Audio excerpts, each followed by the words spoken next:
and welcome to another exciting show. Food for Thought Radio will join us in a few moments' time. And tonight we've got two guests. We've got the bowler hat farmer. Good evening, Mr. Bowler Hat Farmer. Greetings, Christoph. How are we?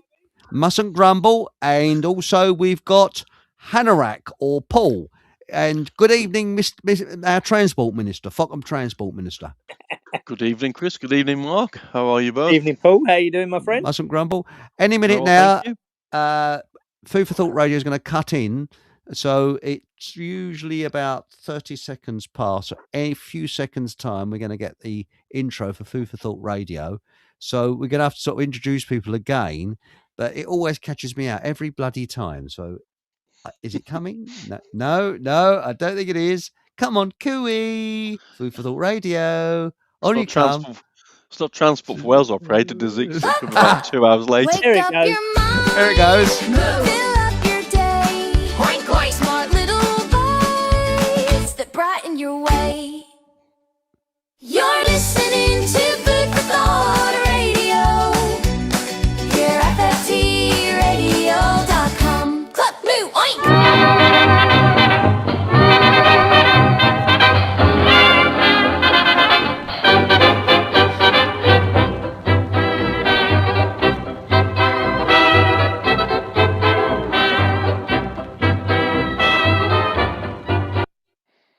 Oh, it's cut off early. Oh, well, I'll be cut off in my prime. Good evening, everyone. And we're now broadcasting live on Food for Thought Radio, Rumble, YouTube, Facebook, Telegram, Holy Land Radio, Holy Land FM, and Soapbox Radio. Soapbox Radio. And tonight's guests are the Bowler Hat Farmer and Anorak, and as he's called. Don't mention anything about transport.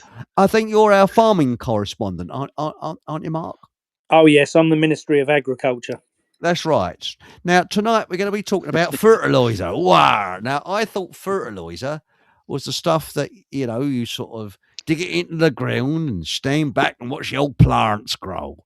I thought it was mess. And I was quite shocked to hear that most of the world has come dependent on something that comes out of the ground in the Middle East, which is apparently a derivative of oil. Can you fill us in on this? Is it true? Is it the shit of the bull they're telling us? No, it's very true. So just around about the wartime, they started converting all the farmers from using manure, as in compost from animals. Yeah. And they started converting them all across to nitram, which is a nitrogen-based product, which is a byproduct from the petrol industry. Now, that's not such an issue, apart from the fact, at the moment, we can't get any. And bear in mind that if you stop putting nitram on fields, Chris, you get about 50% less yield. That's the difference it makes. So, they say, well, if there's not going to be any nitram, that, if the farmers can't find something else to subsidise that instead, like grazing animals on the land over the winter, for instance, some people put a cover crop on over the winter. So you put something on like turnips, for instance, that you put on once they're ready to grow and they're ready to harvest over the winter. You put sheep on them, and the sheep then obviously eat the turnips while they're on there and poo everywhere, and it fertilises your field organically. Now, that to me is where we should be heading. The problem is that all the farmers have spent so long just being able to put nitrogen on if, as and when they want, because the reality is, Chris, that the farmers these days, and I hate to say this, coming from the farming background, but they don't, in my opinion, spend enough time worrying about the soil. They spend, more time worrying about the end product, which is just a consumable product, and rather than the whole big picture, which should involve the land and the especially the soil. So like the soil's the biggest thing. What we should be farming. So the crisis. I mean, let's put it this way: I put an advert for it. You've got the hub. Can you fill us in on that? Because we was talking about farmers selling directly to the public instead of the big supermarkets. Because I went shopping the other day and I went into a place where every little helps. Oh, I'm sorry about every that. little hurts. I'm terribly sorry. I confess. I'm terribly. I confess my sin. I don't know what came over me. I just had to go in there. No, I was hungry, and there was produce there, but there's quite a few shelves that were empty, and they reckon, I don't know, it's going to kick in a couple of months' time, about autumn time or summertime. When do you reckon we're going to start sort of seeing the? Yeah, well, I think what's happening, Chris, is Mm, the actual food in the supermarkets is already running low. So what we've got at the minute, we've got an opportunity for the supermarkets to have a lot more English stuff on the shelves because it's the right time of year for English stuff to be growing. mm, The challenge comes at the end of the summer when there isn't the amount of English stuff and they won't be able to get the Spanish, Moroccan, Egyptian. I mean, I have wholesalers ring me, through the course of the week, and they'll say, "Oh, who I know who are still in the industry," and they say, we're supposed to have an Arctic load of Moroccan oranges, for instance, coming in, or a boatload of Moroccan oranges, and they haven't even left Morocco yet. You know, everything's behind, and then by the time it gets here, it's wasted because it's been held up for an extra month in customs or on the water or delayed or whatever else. mm. The reality is, Chris, that the nitrogen problem, in my opinion, is the biggest threat we have to our food supply at this point because that's not there at present, and we need to be putting that on the fields now for the harvest what's now coming up. So by the end of this year, we're already going to be down on our harvest what we would naturally Mhm. have because the nitrogen isn't there. And then by the end of that harvest, we're not going to have anything coming in because by then the food what's already not coming in from around the world, what was coming in 6 months ago, is drying up slowly. So what we're seeing is a complete eradication of our food supply. My granddad used to say, "There's always a little bit of good comes out of bad." Could this be a major turning point where we stop using these nitrates and we start going back to the old way, the organic way? I don't think they're Would going to that have be a lot the? of choice, Chris, to be honest. One thing I Yeah, will say, here's a classic example. When I did the tour last year, we did Land's End to John O'Groats and visited all these hundreds of yeah. farmers and so forth. One of the guys we went to see up in Grimsby area, a guy called James, he's got a big farm, 5,000 plus acres, and he's just on the journey of starting to understand how he can regenerate his soil Mm, naturally.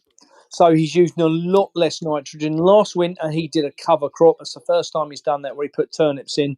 And he got a friend who works for him who keeps sheep, and she grazed her sheep over the top of his turnips. And he said the difference it's made to the soil this year is phenomenal. Well, now, for me, that's a great starting point. That's where farmers should be going. Back to your mm, point earlier, Chris, about the Food Finders Hub. When we launched that, foodfindershub.org, that was there to be able to promote good food to the public, the mm, farmers who produce food themselves, to be able to who grow, manufacture. It's not say manufacture if it's like butter or cheese or something. If they're growers, producers, farmers, whatever, for them to be able to advertise to the public free of charge, and the public to be able to buy something from those people that they can trust. Because, you know, unfortunately, when you go into a supermarket, not that I do, I haven't been in there for years, but mm, for me, one of the challenges is that we are always constantly in the damn position that everything in there is a second rate product, whether it's the fruit and veg has been forced, it's been cold stored, it's been soaked in chemicals to ripen it, keep it back, stop it mm. ripening, all this nonsense what goes on in the world, because it's traveling halfway around the world. So if you don't have that food traveling around the world, the quality of the food you would buy from the farmer is far, far superb. And everything tastes like it should, like when we were Agree. kids, Yeah. I right? 100% agree. I mean, peas. I And remember you bought peas in the pod. absolutely, And you don't get that now at all. no. And I remember shelling peas when I was a kid, sitting on the step. But Aunt Sully's come up with something here. She said, and you may be able to help. She said, my niece keeps sheep for showing on rental fields. Was that something to do with sheep shagging? Oh, sorry. And she has just, she's not in New Zealand, is she? Where they have the sheep shagging championships, you know. She has just lost, sorry, it's Takes a some serious saying. matter. Yeah, she's just, She's just lost her land to graze, I bet you. yes, she's just lost the field she Yeah. uses and can't find another one.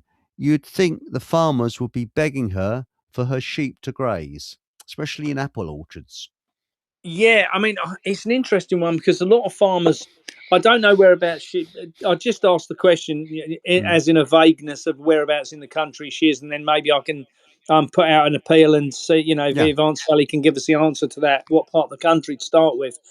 Um, what's happened, Chris, is in the last year, and I do think this is down to the 2030 agenda. I have to say, I do. I 100% agree with you. I think it is. And I think I, it's war is as well. I think they're all in on it.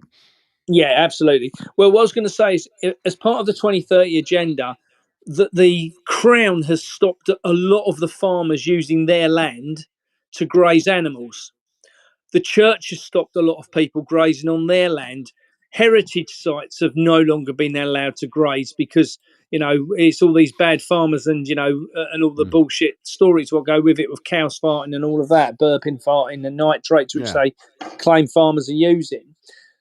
So there's a lot of people. I had a farmer ring me the other day, 430 acres he's looking for. He's just been given notice, a month's notice to get rid of 300 dairy cows. Oh my God. Yeah, frightening, Chris, and it's going on all over the country. And they will be burnt and that will just go to complete waste. By the way, Aunt Sally said, my niece is in Derbyshire, Derby Way. Derbyshire. Well, I bet I can answer that one then because in Derbyshire, we were there last year, Chris, and a classic. They used to have hundreds of tenant farmers all on one estate. The estate was, you know, tens of thousands of acres, and they had loads of tenant. I think it was 109 tenant farmers, and they gave most of them notice to leave because it's more profitable to keep solar panels on a field, Chris. Yeah, that's Imagine, right. Yes, they only give you power when you don't need it in the summer, and when you're frozen up your arse in winter, it don't give you any Yep. power. Yeah. Well, just to give you an idea of how profitable it is for farmers to make a decision to put solar in, Chris. Yeah. Most people, if they go and rent an acre of land, they might pay £100 a year, for instance. And if you're putting solar in as a farmer, it will earn you £1,500 an acre. So that's why farmers now are making decisions that people don't like, is because they can see that £1,500 will allow them to continue to keep the farm. And that's a pretty sorrowful state. Now, what I will say is there is a lot of the, and what I would say to Aunt Sally's niece is contact the companies what have these solar farms because they will let you graze underneath them. Oh, that's interesting. That's one of the things which I would suggest because for them they have to cut it otherwise, and they prefer to graze it. And they're all fenced, so the only thing you have to do is open the gate, put your sheep in, and put some water in for them. It's quite simple. So that's what I would suggest. You know, but depending on where she's in Derbyshire, and if someone wants to private message me about that, then I have got a lot of contacts around the Derbyshire area, farmers that I know. So by all means, if someone wants to contact me, I'll see if I can assist. Fantastic. Fantastic, because we've got to help each other. The other thing, have you got a poster yet? Because I go to a farm and it'd be lovely to. They've got a notice board. It'd be nice to put a poster for your hub on there. Is there one on the site yet? I had a look and I couldn't see one. There isn't one on the site. I have got one I can email out to you. So I'll get Pete to add it to the Yes, site. please. We've please. got the site all being revamped at the minute, Chris, which is, and the challenge, it's a bit of a funny one, but my friend who's English went out to Australia to live, and he looks after my website and very good at his website. But when he got to Australia, he drove 1,500 miles and then couldn't get any fuel to get back. Bloody hell. So because they reckon we're going to run out soon, aren't we? They reckon we've got about 2 weeks left. Well, I mean, have we got a ceasefire at the minute, or are we at war at the minute? I can't remember. It changes so often. Well, it's a sort of ceasefire, but the trouble is that they reckon it's diesel we're running out of, which of course tractors need, but we're okay. This is what I read. Now, whether this is bullshit or not, I do not. That's the trouble. We don't know the truth. This is what I read. So if anybody knows any different, please tell me. Is that we're self-sufficient in petrol in this country, in Britain, but not diesel. We're running out of diesel. Well, my I answer on that one is Go on, Paul. Yeah, Sorry. mate. so I'll keep an eye on the railways because pretty much all our freight is moved by diesel locomotives. So if all of a sudden there's no trains, then we'll know we've got a shortage. But I guarantee that won't be the case. I don't think there is a shortage. I don't. I think we've just been manipulated for more money. It's 1973 reenacted, and they Yeah, made a absolutely. fortune in 1973. Because did you know that oil tankers were not allowed into the country to create the shortage? Seriously, I'm Do you know serious what? about that. Well, you know, we're looking to go to war with Russia, apparently. Yes. I keep laughing about that. My mate rang me the other night he's just outside Grimsby, and he said to me, I'm just sat on the beach with my binoculars looking at all the Russian oil tankers docked out at sea waiting to come in. He said, and I thought we were going to war with them. well. Because I mean, let's face it. Excuse my language. They're arsing oil in Russia, and they got themselves supported. I mean, there's a bloke that's moved over there from England. He said he can have his full heating on in his house. It costs him hardly anything. It's pennies. But now Aunt Sally said, "How do I private message the bowler hat farmer? Best place to find him." Just private message me at mark@thebowlerhatfarmer.com. mark@thebowlerhatfarmer.com. And we've also got a gentleman from the past who I haven't heard from him for a long time. I was just thinking of him the other day, Chris the gardener. Hello, Chris. Christoph. Evening, Chris. Mark, my bowler hat friend, and all in chat. Well, if you want to have a word with Mark, if you're on Telegram, there's a link to the studio. So the options, the opportunity there. So now, Mark, was it Patrick has just come up with something? Where is he now? Now he's just said something. Where is he? He says.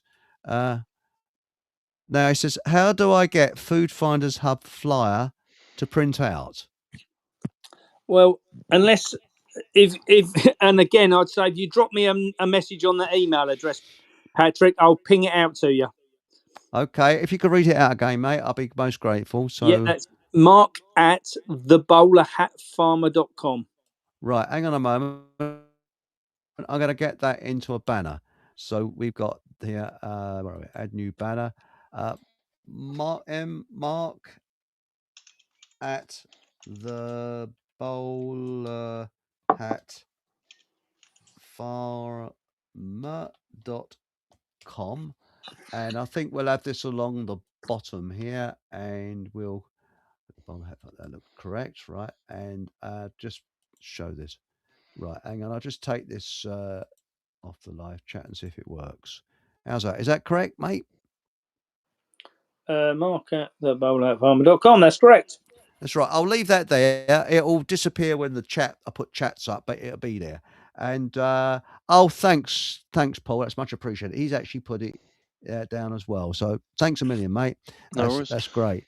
I'm trying to work off my telephone tonight, so apologies, guys. I can't find all the buttons. Oh, don't worry. My life. That's what I was going to say. You got to find a button. But by the way, can I mention your location, or is it a secret or anything? Or no, by all means. Well, how's the West Country? I know was it in Somerset where the cider apples Somerset, grow? yeah, we are absolutely loving it. I took a drive back to Suffolk at the weekend. Yes. And that took 5 hours. And then I drove 4 hours back, and the van broke down, and I didn't manage the last 16 miles. The head gasket's gone. Oh, bloody Nora. Head gasket. Mind you, used to be able to get Gunson's gasket goo. Well, I looked at it and I thought, well, do I try and codge it up?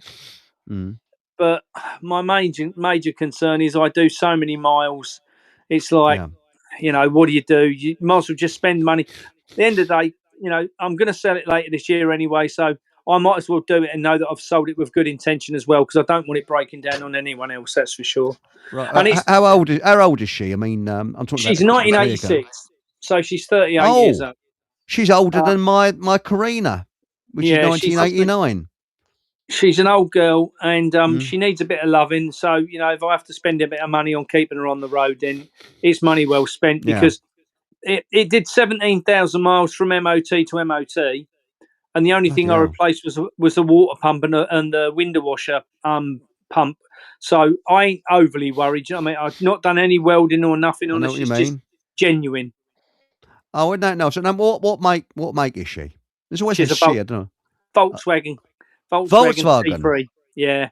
Oh, very nice too. Yes, Yeah. the old Germans. I think the Germans and the Japanese made some bloody good cars in the 80s, and they sort of lost their way since. and Well, I'll sort tell of- you what, Chris. Mine was definitely made on a Monday morning, not Friday afternoon, because Yeah, it's like a tank. yeah, Honestly, it's just it's never been welded underneath. It's 38 years beautiful. old. It's never been welded anywhere.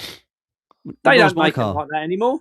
They don't. No. They don't. And I'll tell you something else. I bet it does good miles per gallon because my Toyota does. But are you finding with the fuel, is it diesel or petrol? No, it's petrol, and I have to run it on E5. I can't run it on Same E10. here. I've got to run it on my cars are on E5. I've got to Yeah. run my Toyota and my smart car on E5. And some garages don't sell it. No, Stop that's selling it. right. And I'm looking for an additive that I can put in. You can get it if you go onto Amazon. They do it. Do they? Because Yeah. soon I think the bastards you're gonna not be able to get it. And what that Yeah. does, that screws up all your fuel lines and everything and rubbers Absolutely, and yeah. whatever. It's okay if it's the challenge comes, Chris, if you set it up for the winter, Yeah. and then you leave it sitting there. The petrol what they use now just eats your rubber fuel pipes. Well, that's right. I take my Toyota off the road for 6 months a year, and I put this special Right. stuff in the fuel, which Yeah. stops it going off. That's it. But the trouble is, it's got a little bit of diesel in my petrol tank because I accidentally put diesel in by mistake. But it's only a little bit. But they reckon it might do the engine good. But you never know. But Do you get a feeling this is all deliberate to stop people having classic cars where you don't need, Yeah. there's no technology that can be controlled, basically, because I think so. precisely, I 80s agree with cars, you. there's no Yeah. control over them, is there at all? Well, you can't turn them off, can you? You know, at the end of the day, as long as you've got petrol and water, then That's honest. it. I mean, I did 17,000 miles, and I kid you not. I didn't change a light bulb in that time, a fuse, anything. I just rocked up at the MOT station. He went, "Oh, you're back again. How did you get on last year on your tour?" I said, "Oh, I did 17,000 miles nearly." And and the MOT did, and he said, "Well, there ain't nothing else wrong with it." He says the same as last year. Yeah. And to hear that, can you imagine that on a new vehicle even? Oh well, and have you noticed the amount of electric cars that you've seen broken down? There's quite a few I've seen broken down, just Yeah. stopped. And the thing is, I don't like battery noddy cars. I still think diesel is the way ahead because you can push an old diesel engine, not the modern ones, but you can actually run them on chip oil. There is a way of doing it. And, Yeah, The thing is, you can. You just put a little bit of surgical spirits in it. That's But right. you also need to make sure it's got the right fuel pump on it, because if it's got the wrong fuel pump, some of them use oil to lubricate the engine, to lubricate the fuel pump. I think it was the Lucas ones you could do it, and the other ones you couldn't. But yeah, but Chris, like Paul just said, it's all about the technology. They That's don't right. want us to have anything we can use without them being part of it. yeah, You're right. You're right. And I mean, I love driving, and the trouble is that they're getting the old cars off the road. Absolutely. And I'm really angry because my Toyota, I mean, it's almost showroom condition. It's done about 45,000 miles, if that, 46, I think, 1,000 miles. And it's my pride and joy. But the thing is, it costs so much to tax it that I just take it off the road for 6 months. I don't drive it through the winter. But the smart car, even that I need E5 as well. You know, it's ridiculous. And they're going to try in Australia, they're pushing E15 now. So that's going to Oh my rock the God. bloody Be like thing water. even more. And I know I think it's in Brazil, they get ethanol from sugarcane. So it's watered Yes. down even more. So I think it goes even further, E20 or something like that. Jesus. Ain't no good. But now, Barefoot Foreigner says, is a solar farm as toxic for animals grazing as 5G, Mr. Bowler Hat? So if you've got any I would, questions for Mark, please put them in capitals so I'll be able to I see them in the personally chat. would rather graze my sheep under solar than I would anywhere near 5G. 5G is a weapon. There's no getting around that. It's a targeted weapon. You know, providing you haven't got any leaks on a solar farm, and you know you shouldn't have in the first 10 years, then you should have good grass underneath them. And unfortunately, with things being where they are and the amount of land what has been consumed by solar farms, I think we're going to have to start farming in a completely different way. You know, in the future, I don't think we're going to see the rambling fields of Derbyshire out there. I just, you know, not unless we get a government that gets in that says, "I'll tell you what, boys, we'll remove this lot because we don't agree with it." And that's what we really need to start doing. I mean, the whole net zero is a nonsense scam, in my opinion. And you know, and I see, do you know, Chris? I had a really interesting conversation the other day with a friend of mine called Francis. He's a lovely guy. I've got to know over social media, and we've spent hours upon hours on the call chatting. And he is a specialist in aquaponics. So where you grow vegetables under in water for hydroponics, he has these huge fish tanks, and then they grow the vegetables either on the top or with the fish, you know, dirty fish water. And I think, you know, I'm always someone who said, oh, you know, all vegetables should be grown in soil, all fish should swim in the sea.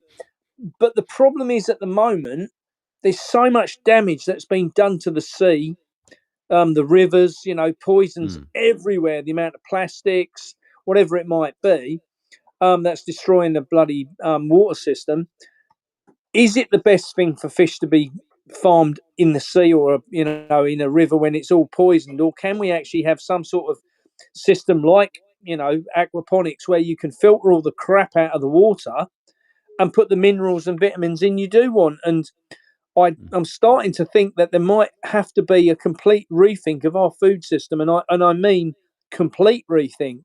You know, I love the idea of farmers producing their own stuff to sell directly to the public, but where are they actually going to produce all this food? You know, if we keep losing land at the rate we are. You're right. And what's getting me is the people that's got the skills and the knowledge, like, for example, the generation that knew how to grow organically that you didn't normally, you know, they've gone. So we've got to Absolutely.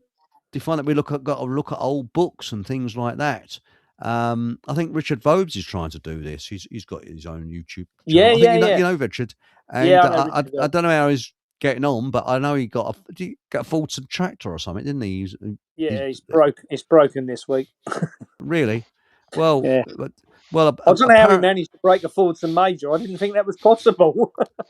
Well, it's like you know, I think he broke down outside a pub, didn't he? And a drunk came out and said, "What's the matter with your tractor?" And he said, "Well, piston broke." He said, "Oh, so am I." Anyway, sorry, that's an old one. But no, but the thing is, Susan Britton says the whole program is to make you dependent, so you have to rely, like communists do, on someone else so they can tax you, and the higher things go and the less you get. Now, Yeah. I mean, let's have a scenario, and it happens suddenly.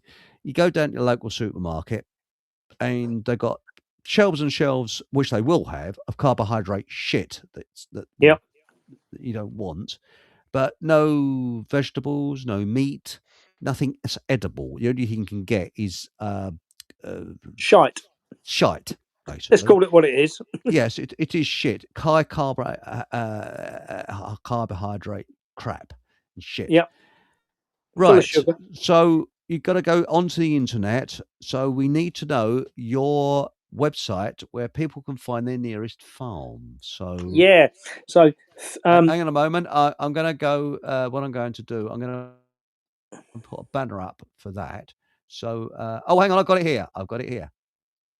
Is it foodfindershub.org, isn't it? that's the one. Right, I'll just take Susan Britton down. Sorry, Susan. And that's the one? Yep, That's it. that's Yep, it. right. So you go onto Food Finders Hub and you will find a farm, hopefully near where you are. And I actually think that we've all got to be sales reps for these farms in many ways, unpaid sales reps. And because we're all frontline troops in this war against us and against our food. Now, the thing is that they're trying to stop farmers, which is the most bizarre thing ever. That should Well, be bloody obvious what's going on. it's a typical communist move, isn't it? Get rid of the Yes. farmers. That's what they do. Well, I've been that's promoting. every. So Sorry, I've been mate. promoting the food finders hub to the guys in the Shrewsbury market. I think I've said to you before the Corbett's butchers, and there's a couple of family-run fruit and veg stalls in there. Mm. And Nice. I've asked them to be in. I think I messaged you a while back saying that they'd like to be Yeah. part of it, and I was speaking to them a couple of weeks ago. And one of the chaps who runs the fruit and veg stall, he said, "I'm glad you're on our side." He said, "It's brilliant. We need as much help as we can get, and it's just really important, I think, to get them on side and support them." Well, I go to Hammond Street Farm, which is in walking distance from where I live. And once upon a time, you were sport for choice for farms, but now we've got Hammond Street Farm left, and their eggs are cheaper than Tesco's, and they've got crap on them from the chickens that they got them off of, and they're organic. And the way you tell the difference between an organic one is that the shell is bleeding thick. And it tastes nice. It's a nice, tasty egg. But I noticed they've got quails there. I don't know if they keep them as pets. Now, the thing is, say Mr. and Mrs. Average in Mr. and Mrs. Average's semi-detached, and they've got a garden at the back. So it's a 30s semi-detached, which should have a fair-sized garden. What's the best thing they can do that's a high-yielding crop that they can shove in it and grow like buggery, but won't take the garden over? Rabbits. I mean, I've looked. Rabbits. If I was looking at now, I'm being serious. Now, if I was looking at self-sufficiency as a very serious level, I would put some cages in and keep rabbits and quail without any doubt at all, and ducks, because they're all so easy to breed. So for meat wise, that's where I'd be going. Vegetable wise, I would say, depending on what you eat and eat a lot of, potatoes are so easy to grow, Chris. You put one potato in a bucket. Chris the gardener, he says that. Yeah. Yeah. Honestly, one potato in a bucket of compost, and you've got 50 potatoes. 16 weeks later. And also, you can leave them there a long time, and they're still all right. I found. Absolutely, yeah. Well, the great thing with buckets is once they're finished outside in the summer, you can just quite simply move them into the greenhouse polytunnel, chuck them under a sheet of plastic. As long as they don't get a frost, they'll keep. And it's just wonderful. They're so resilient, potatoes are. And it's things like, for me, carrots, onions, celery, stuff you can grow easy and you can make soup from it. That to me, them stews and soups are the main thing what keeps you going. And that's why I say, easy to get meat has to be, for me, because the minute you get onto bigger animals, Chris, what do we need? Licenses from people who don't know anything about animals. That's right. The thing is with rabbits, rabbits actually kept this country sustained during World War II. And what did the bastards do? They put mitosis. Yeah, correct. Yes, to stop people eating. But I did hear from Dr. Natasha. I think it's her, and I don't want to misquote her, so I do apologise in advance if I've. But according to my, I think if you keep eating rabbits, the meat is not that good for you on long term. You've got to have a mixture. I have heard that, Chris, but I just wondered if that was something they put about during the war, because they knew people were living on it and they didn't want them to be, because they want them to be rationed. Yes. So I just wonder if that was something put about you. If you go back through our history further enough, Chris, what do they tell you? Oh, we weren't allowed to eat deer because, well, that's because the gentry wanted it to themselves, pigeons, pheasants, and all sorts of birds, what were were deemed as game, we weren't allowed to have on a, we weren't allowed to go and shoot. Peasants. Yes. And they're going to do away with, was it? They're going to have license crossbows. Really? That's nice. They're looking at it. It was in March. They're looking at banning crossbows, or you're going to have it heavily licensed. But I don't know how they can do that because you can make one easy peasy. So how would you send your license to them? Do you sort of put on the arrow and send it to them? Say it's on its way to you now. Catch light to it. Catch. Yeah. That's a good point. That is, but that's the thing. But see, chickens is the other thing. I know we've talked about chickens before. They seem to be fairly easy to look after. They tend to look after themselves. Yeah, chickens for eggs definitely, and chickens for broilers, which are the big fat ones, which you can then. They only take 12 weeks to come to weight. For goodness' sake, they're so easy to feed and fatten up, and they're so tasty. Oh, roast chicken. Well, the thing is, though, when it comes to the time of the execution, being a sort of, well, I was brought up sort of in the suburbs, see, and that makes me a bit of a wimp. Can you get someone come in to sort of do the nasty deed, or is there a place you can go and learn to do it yourself? You know, I mean, because you were brought in the country. I mean, it's easy for yourself because you brought up in the country. But I remember I come up from an urban environment. A lot of people have.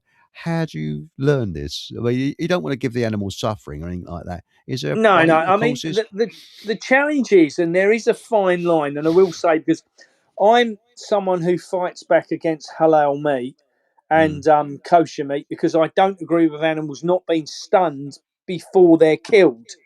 However, in the reality of the countryside, that is how we would have to kill an animal. Because you're either going to shoot it and then bleed it, or you're just going to cut its throat and bleed it. And there is a bit of a quandary in there for people like myself, because I'm fierce about fighting back against religiously slaughtered meat, let's call it, because I don't want to be forced into eating something like that. But when I'm killing it myself, that's the only way I've got available to me to be able to do it. Yeah. So there is a fine line, and I don't know what the answer is. You can't buy stunning equipment that you can use safely at home because they've removed everything that we would have had years ago. That's sad. Now the thing is that there is talk of them banning catapults as well. I don't know how they're going to do that either. So well, I'm going to have a lot of things banned then. well, that's it. But I mean, there's no talk of air guns. But the trouble is, air guns, the licenses for them, they're so bleeding weak that just pellets just bounce off things. So really, the pressure of air guns in this country. Yeah, mine well, we won't go into that. But no, but the thing is that there must be. Is there farmers that do courses and things like that to show sort of townies and suburb people that are a bit? I'm sure. Do you know what? I'm sure there is. I know there is a guy called Druid who does run some courses. Who I met and runs courses in. Classic example of things like putting your crossbow together, because when it comes, it's not made, and people go, "Oh, I've bought myself a crossbow to kill animals." You make one. But you can, and it's still legal in the UK to carry a longbow. Really? It's still legal in the UK to carry a longbow, but according to the law, you have to take practice on a Sunday. Correct. That's right. So, I think that's one of the things I haven't got at the moment, and I think it's something I'd like to invest in, is a longbow. So if anybody's listening to the show who makes longbows, let me know. And you can make them out of American PVC pipes. Because if you go look up Backyard Boyer on YouTube, he shows you how to make them, and you can, but don't do it out of British PVC pipes. It's too weak. It's I think it's called Section 40 or something like that, and you can actually buy these pipes in certain places in Great Britain, mail order. And so what you're saying is, Chris, that the British pipes are woke, and the Yeah. American pipe's a redneck. Is that Well, that about it? that's right. When you pull when you have with the bows like that, it goes like that. You see that the British ones with the American ones, it's a G force. They're gonna go mad. But no, you use a hairdryer, or if you're a man, you use what they call a hot air blower. You go and you pat it down, and they reckon that it's as well and probably exceeds a traditional longbow. It's as good as. Wow. And so that's it. So it's the Backyard Boyer YouTube. He's American, but don't Look at that. use the stuff from Wix because it's too weak. You've got to get, you can get it in this country. There's a place in Potter's Bar that used to sell it as well, but that's it. But it's really thick stuff. I think it's the gas people use it. Very thick pipe, Yeah. see. But yeah, you can make, and there is a course I think that a fella did where you can actually make a longbow. But the big problem with a longbow is you've got to have a bloody.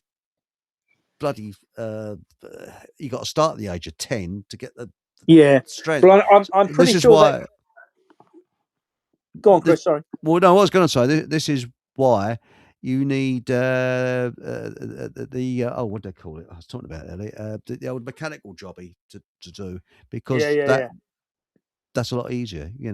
Crossbow. That's why you need Yeah, crossbow yeah. to do. But you can make what's it? Todd's workshop, I think. You can go onto there. He shows you how to make them. So there you go. I can say this legally now because I haven't banned them yet, so I can say that quite legally. Yeah. So that's it.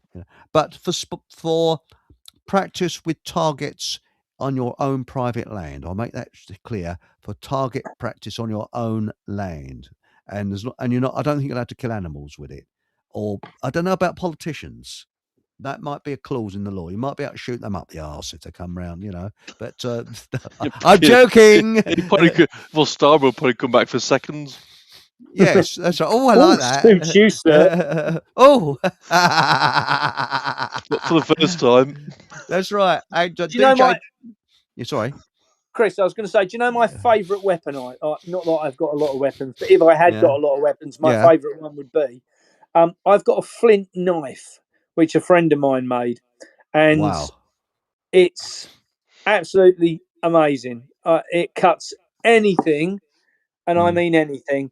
The only thing you can't do with it, because I sadly broke one doing it, but if you are cutting meat or anything, it's fine. But I went to cut a cable tie one day, and I slightly twisted the blade, and that just pinged it straight off the handle. But I mean, as a weapon, absolutely lovely to use.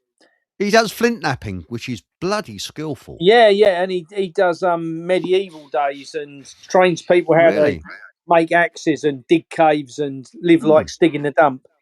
Oh, that's interesting. Yeah, and the thing, and also make compost easily. That natural. But no, the thing is that compound bow. That's what DJB2 says. Compound bow. Right.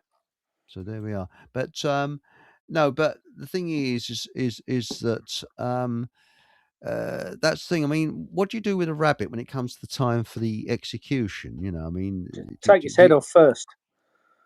What, with an axe or something, or?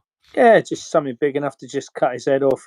Hold it by his head so it can't wriggle about too much, and then just cut his neck off. Then its feet. Then run a blade down the belly, and you just de-skin it. And it's done then.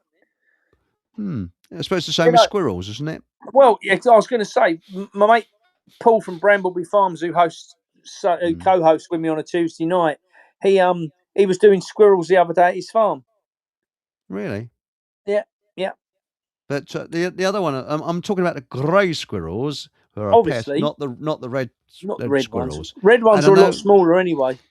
And also, do you know in Vietnam they eat rats? But I'm not talking about the small, dirty, little, tiny ones. No, they bloody big great ones. size, biggie boys they are. They do in Nigeria as well. They eat dogs in Nigeria as well.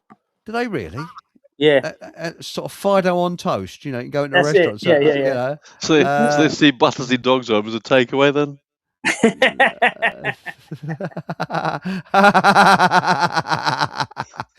But let's face it, though, Nigeria had a terrible civil war in 1970.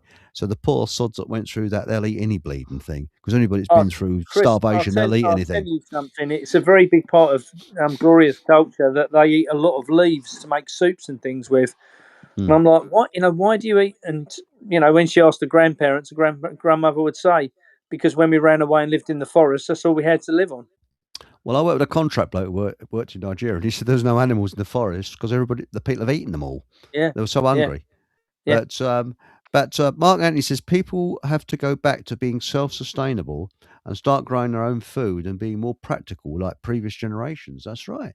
I mean, I my agree. granddad grew his own food. My parents sort of, but no, it sort of died with my granddad, really. Oh, and Hachi says but that was Mark Anthony. Hachi says guinea pig breeding could be a way forward. Now, Well, I'll tell you something. I looked into guinea pig. They don't allow it in the UK at the moment. It's very, very, very frowned upon. really? But what I will say is, if you go to South America, it's a big thing. And I actually think it's one of the most undervalued possible meat sources because they're a lot bigger than a rabbit. You get these big South American ones. They're like these rats we talk about, Chris. They're huge, and there's a lot of meat on them. I've got to say, I absolutely yes. agree with him, Hatchie. It's 100% for me. Guinea pigs are a very, very undervalued meat. Trouble is, you see, I get I can't kill. That's the problem. But I'm a wimp.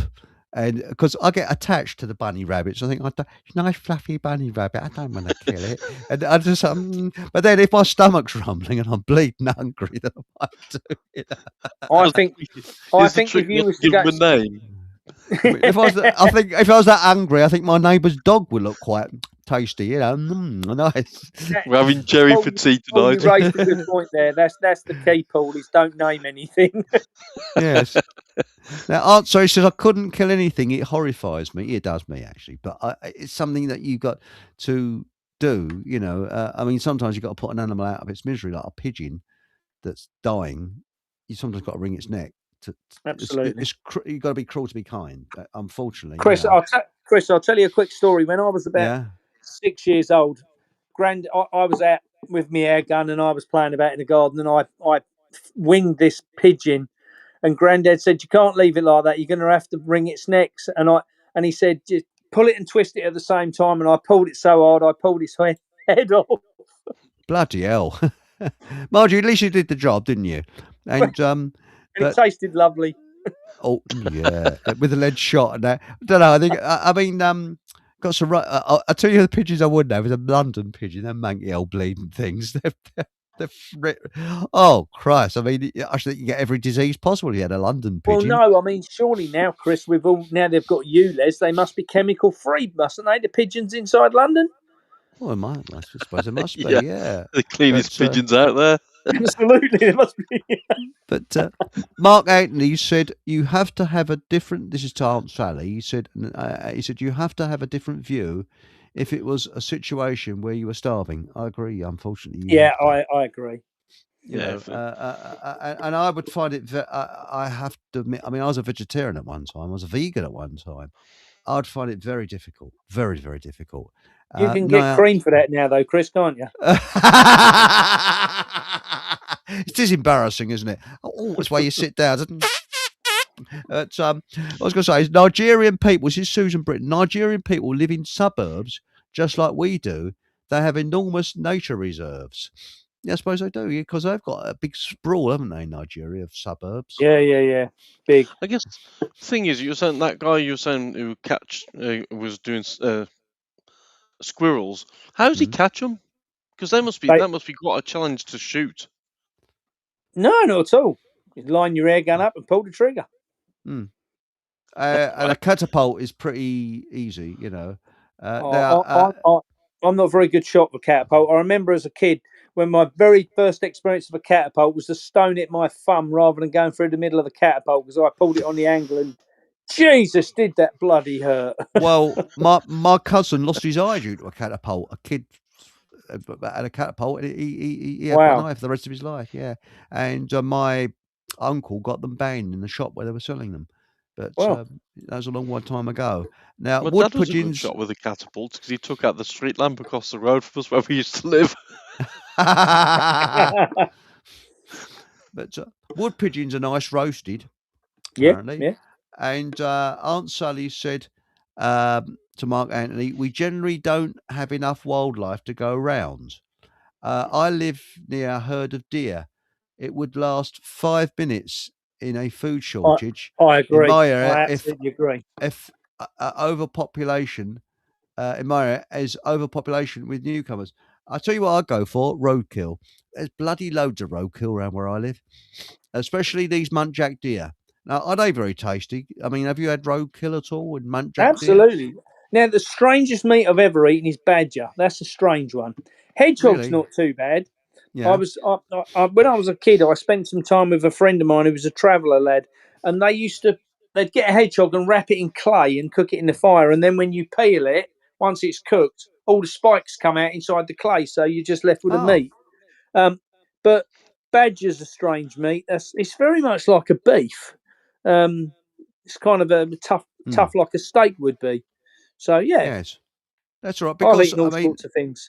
there's a particular place where I live. I mean, I was driving along the other day and I saw a dead muntjac and I thought, pity my freezer's full. I could have brought that up. But the trouble is, you got to know how to butcher it.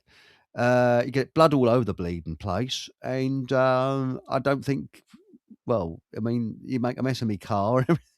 You got to be prepared for it and all that, To be honest, if it's when you get it, if it's cold, the blood will be congealed anyway, so you won't get it out of the meat anyway, so it won't make any difference. Oh, well, it's winter time, but now, I mean, the worst time I think is the summer because you get all flies are on it. You get there before you Yeah, do. within hours. Yeah. Yeah. I suppose the thing Now, is, though, if you've got guests around and you sort of, if you have the muntjac deer and someone says, why does this say Pirelli on it?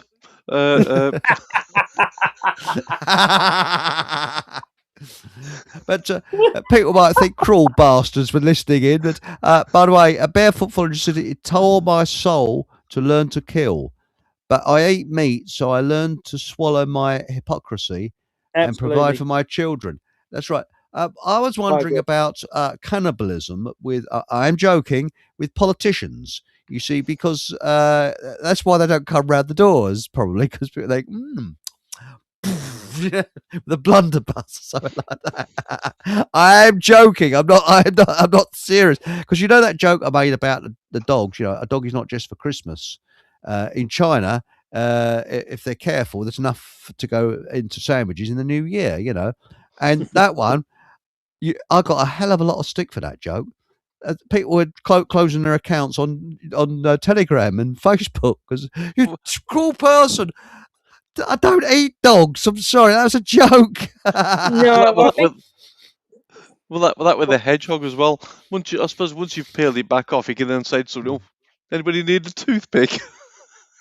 Well, that's right. to make a lovely cone.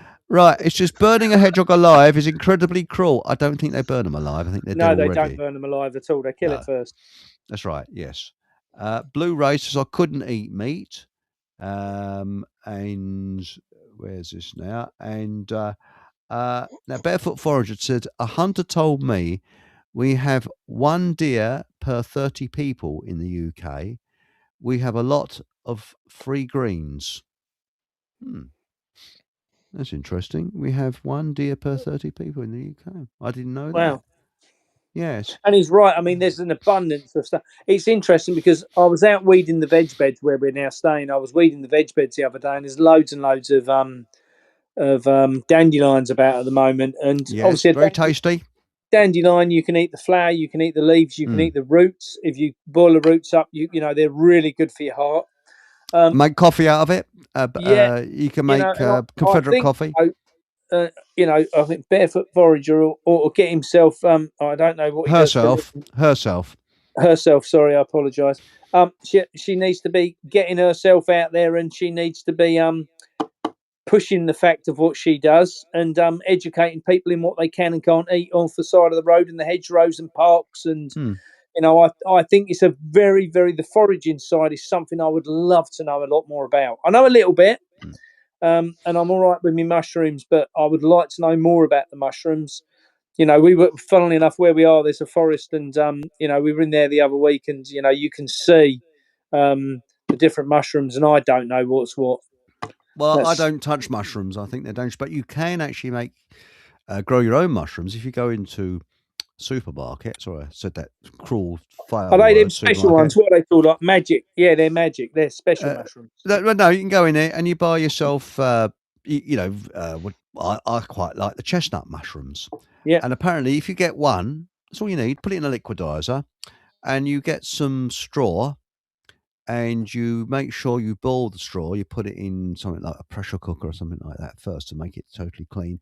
Put it in a plastic box, uh, and then put the spores from the mushroom that you made, or cut a mushroom up and shove it in there and stick it in a dark sort of place. It'll grow. You have your own Well, mushrooms. Yeah, I and as didn't long as know you keep that. it nice and damp, you go with one of those sprayers, yeah. Yeah. And see sound effects here, free sound effects as well. It'll grow, so you can actually go into a supermarket, get the mushroom that you want, and then that's it. And the other one, what I do is I buy celery in the supermarket, cut the stalk off, and trim it up, put it in a glass of water, Yeah. or jam jar water, put it on a shelf for about 3 weeks, 2 weeks, and it grows roots. And then you stick it in some soil, and you've got non-stop celery, and Mm. it tastes delicious. It's very easy to grow. I mean, Um, I do think, Chris, as we roll forward, that people are going to have to start hardening up to the fact they're going to have to start finding, in my opinion, a lot more of their food. yeah, Finding, producing, growing, whatever that might look like. And one of the things I think people are going to get caught out on really quickly is water. And yes, to me, water is probably more, well, it's a lot more essential than food is, that's for sure. And I think that people need to start looking at rain storage and rain harvesting, especially off yeah, of sheds. Where we are, there's very few of the sheds have actually got any kind of water butts or anything, and they don't care because they're on a well. So, but for me, it's just it's a waste of water. That mm, we're not, because with the best will in the world, all the crap what comes out of the sky and the crap what comes out of the water, we've got to start harvesting water to and be able to understand how to purify it as well, because that's another thing the everyday person doesn't understand anymore, how to, you know, um, to purify water. One thing I would say, Chris, when we did the mm, tour last year, we toured for 7 or 8 months while we were mm, away, and one of the things which we did a lot, we would just find any river and get water out of it. We would find any yeah, spring and get water out of it, and drink it, without boiling it. And they will tell you that all water's, it's just full of bacteria, and you can't have that. And mm, I was always taught as a kid, as long as water's running, then it's clean. You can that's drink it if right. it's running. You just can't drink stagnant water, and that's one of the things which start to understand as we travelled around the country with waterfalls and springs, and water bubbling out the ground here and there. Whether it's Glastonbury, Scotland, Cumbria, Lincolnshire, all the places we went, most people would point us towards a natural spring. Mm. And that's just the best thing. And the other thing I would not buy, and I don't buy, people say stock up with bottled water. Yeah, and you've got plastic leaching into the water. What Absolutely. I do, I've got loads and loads of vacuum flasks and collect these. If you see cheap vacuum flasks going, buy them. And at the sign that there's going to be something happening, I'll fill up with tap water, and I've got a zero water filter, and I then filter the water from what I've stored in the vacuum flasks. And I Yeah. think that's the best way, because if you buy these bloody plastic bottles, you've got plastic leaching into it. You don't know when the rocket's going to go up, when shit's going to hit the extractor fan. We just don't know, and it'll No. happen suddenly. And you'll have it sitting around your house. It takes up a hell of a lot of room. Whereas at least you might get an inkling something's going to happen, and it's quick tappy job, and there we go. So Yeah. that's the way I look on it. And the reason I say vacuum flask is it keeps the water. It's stored in stainless steel or glass, and it keeps it. And if it's a warm and hot weather, it keeps it cool Yep. Yep. because vacuum. So that's my route that I go to. But with dandelions, my advice would be you can eat the petal bit, but it's the bit under the petals, which is the bitter part. Yeah, But if yeah, you yeah. put lemons with it, you don't notice it. And the other thing you could eat is cleavers, which taste like cucumbers. So you can Right. eat cleavers. And the Eat other one clover, is clover. The clover. four-leaf clover, the flowers, and What I've about eaten those. They're good for chickweed? asthma. What about chickweed? I'm not too sure. I've got that Yeah, growing in the you can garden eat at the moment. chickweed. Yeah, Is it all right? The other yeah. one I'm sure that's right. is um, thistle. You can actually eat the stem of thistles. Obviously, not the thistles. You take them off. And I've actually eaten thistles. And do you know something? Oh, it's absolutely awful. Sorry. Well, you've only got to look at if you get the milky thistles. If you're ill and need an antibiotic, a kind of an aspirin style Yeah. antibiotic, you can just drink the milky thistles. Just cut them off and just scrape the milk out of them, and that's the best thing you can take. Yeah. Oh yes. I mean, it's absolutely fantastic. What is out there? You've got it's a pharmacy spelt with an F Yeah, instead of a P. absolutely. Now, Aunt Sally said the trouble is these vast new builds have tiny gardens. I agree, postage stamp gardens, if any, and balconies. You can't even granted, and you can't even go on. People are effed. Well, I'm going to. I mean, my garden's pretty large. It's about 70 foot long, and it's about 20 foot wide. So I'm going to grow vertically. I'm going to do vertical gardening, so you can actually have frames, and it's growing up in tiers and things. And they do that a lot in the East. Again, there's lots of YouTube videos that show you how to do it. Yeah. And the only trouble is the watering, because you got to keep it watered, and because you got to keep because the stuff's not in the ground; it's actually in containers. But that is things like strawberries, tomatoes. They'll grow over, and harvest your tomatoes and things. But I've stopped. I've gone off of tomatoes now. I've stopped growing tomatoes. I'm going to go for peas instead. After what you said about what happened to your grandfather, it put me off. Oh, my dad. Yeah, yeah. But Oh, like your I say, dad. you've Yeah. got to understand as well that grow the right tomatoes, grow yellow tomatoes. They're good for heart. Red tomatoes are not good for your heart. Yellow tomatoes are. Oh, that's an interesting one. Now, DJ B2 said with water, purification is important. Mark is correct. What did Mark say? Yes, you can make your own purifier. I think you've got to have the type of charcoal that comes out of an aquarium. No, don't take it out of an aquarium. The type that you buy in an aquarium shop. You've got to buy it clean. Grit, sharp sand, and things like that, and you Yeah, can make and a your own muslin, filter. and a piece of muslin to take the big lumps out. That's right, and you can do it in a guttering downpipe. So you pour it at the top, and it goes trickle, trickle, trickle, trickle out the bottom. So that's the way of doing it. So and it's I do surprising. agree with Aunt Sally there. That I live in a first floor flat and no balcony or anything, so I've got a couple of garlics growing and some dandelions as it stands right now. But I'll tell you what, the leaves of the dandelions are lovely, nice and bitter. Yeah. Yeah, they're very, very good. Now, Just Get Fucked says, oh, here he is. DJ B2 says, charcoal, sand, and gravel. That's right, yes. Yeah.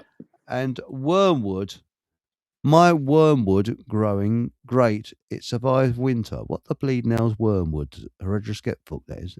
What is it? I've never heard it. Wormwood? I have heard of it, but I can't think I know I can't a lot place of these it. are really good for Well, everything. isn't wormwood one of the ones we were all told was poisonous, but it's not. But we've been lied to over. If anything, what over the years we were told is bad for you, you've got to accept it's probably the best thing since sliced bread. Yeah. And everything I we were agree. told is good for us. Is probably fucking evil. It's a bit like sugar in it. We were told as kids that sweets were okay and sugar's all right, and then we find out you can if you want to have diabetes when you get older, and want to be about 26 stone more than you need to.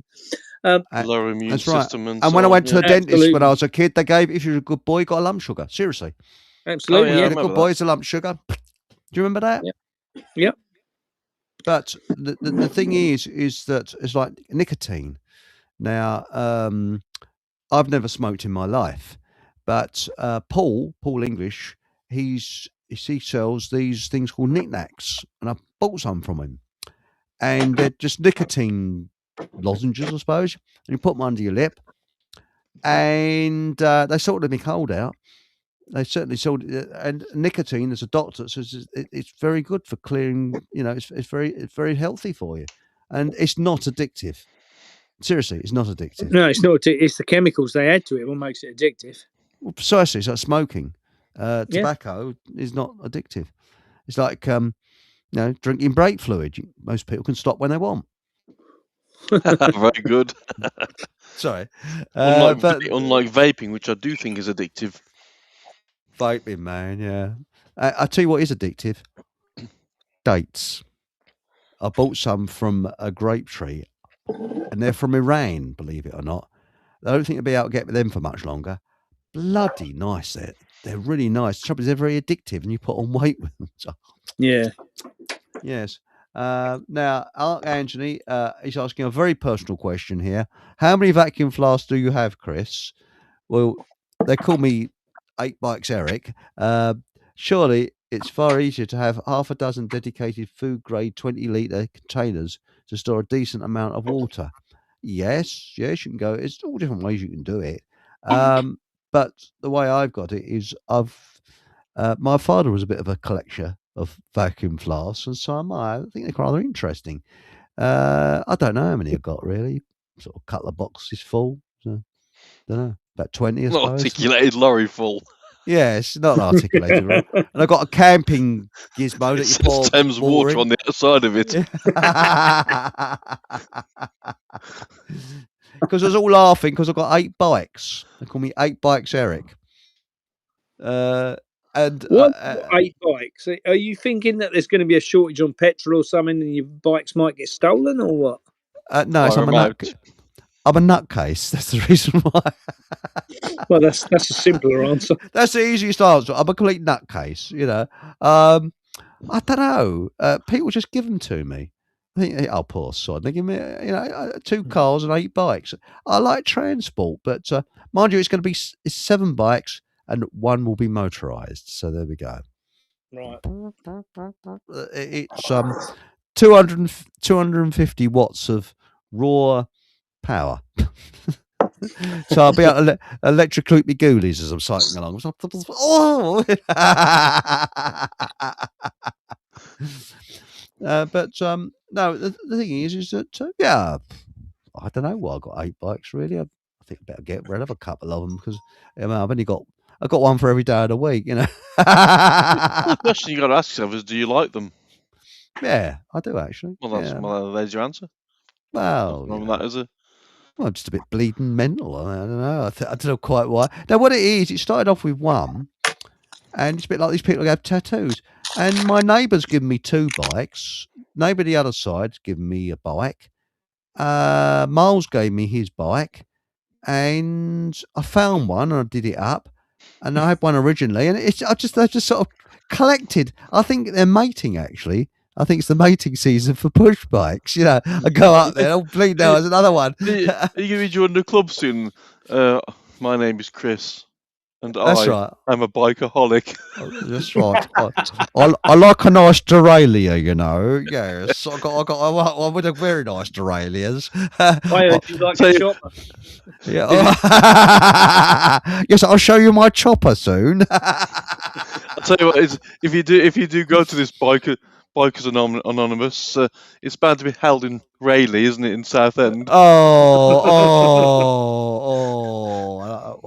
Yes. I'll tell you what is interesting though. These people are making these bloody aerodynamic gizmos. They look like a turd on wheels, and they're getting up to about 50 miles an hour on them. It's like, and they're not motorised because they're so aerodynamic. There's one bloke going along an A road. He's clocking 50 miles per hour. Hey, well, that's funny you say that because last week Saturday I was at Tame Bridge near Walsall, with my own sins or whatever. And while I was following some of the buses going past on the road outside, some yobbo went past in this sports car, and there was a push bike literally right up his tail, thinking that's quite interesting. I'd get rid of your car if I were you. Well, that's all right, especially if you got your braces on there. Yeah. But what I like doing is when there's a traffic hold up. So I mean, my way I look on it is if I've got a fair distance to go, I'll go by car. if I've got a short distance to go and it's a nice day, I go by bike. It's as simple as that. If I go and see Miles, he's about 5, 6 miles away. If it's a nice day, I'll cycle there. And I can actually sometimes do it quicker by bike than I can by car. And by the time I've started my car up, and I go through the Lee Valley, it's nice, Occasionally you get attacked by a Bigfoot or something like that, but it's very, because there's been sightings of Bigfoot in the Lee Valley. Did you know that? Really? Yes, yes. Now, I must ask you, being a farmer, have you seen anything creepy that, the ghoulies and things like that in the woods?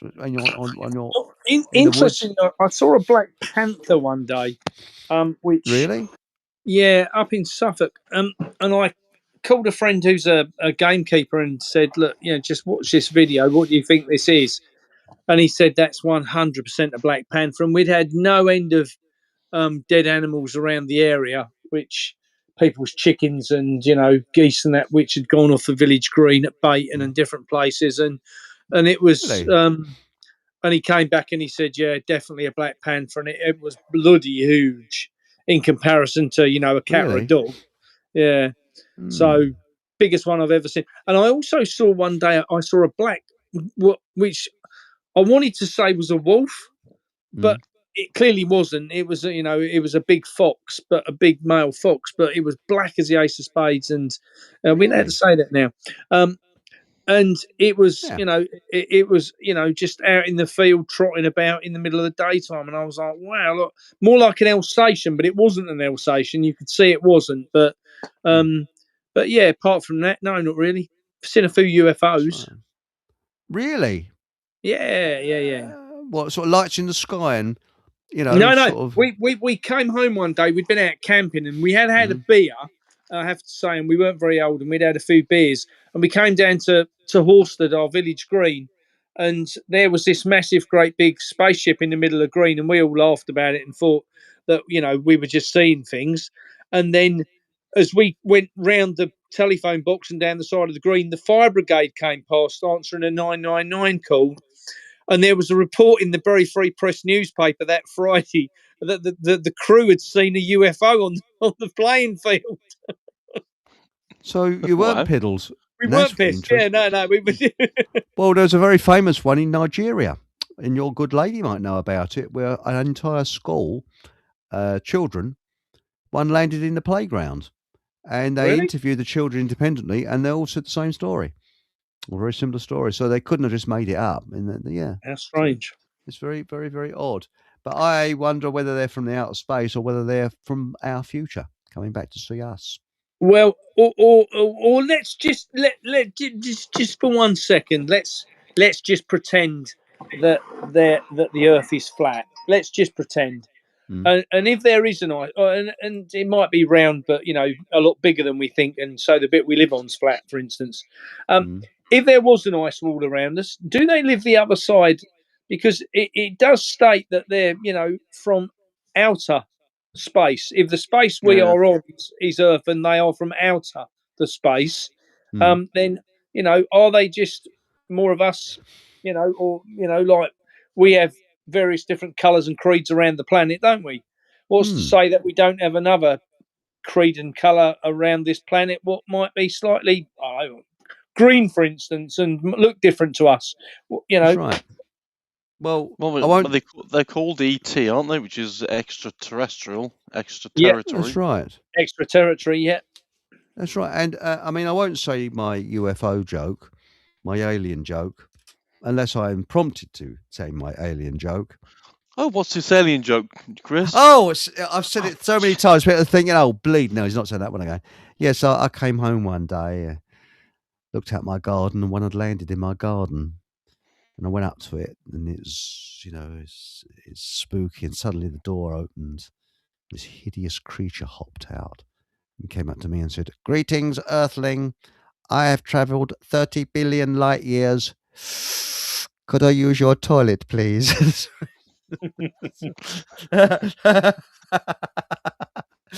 So there we go. But now back to what we're talking about with the farming and that. Mark, is there possibly a timeline you can give us? The time when we are going to get the shit. When I say get the shit, we're going to be short of food. and how we can prepare for it. Okay.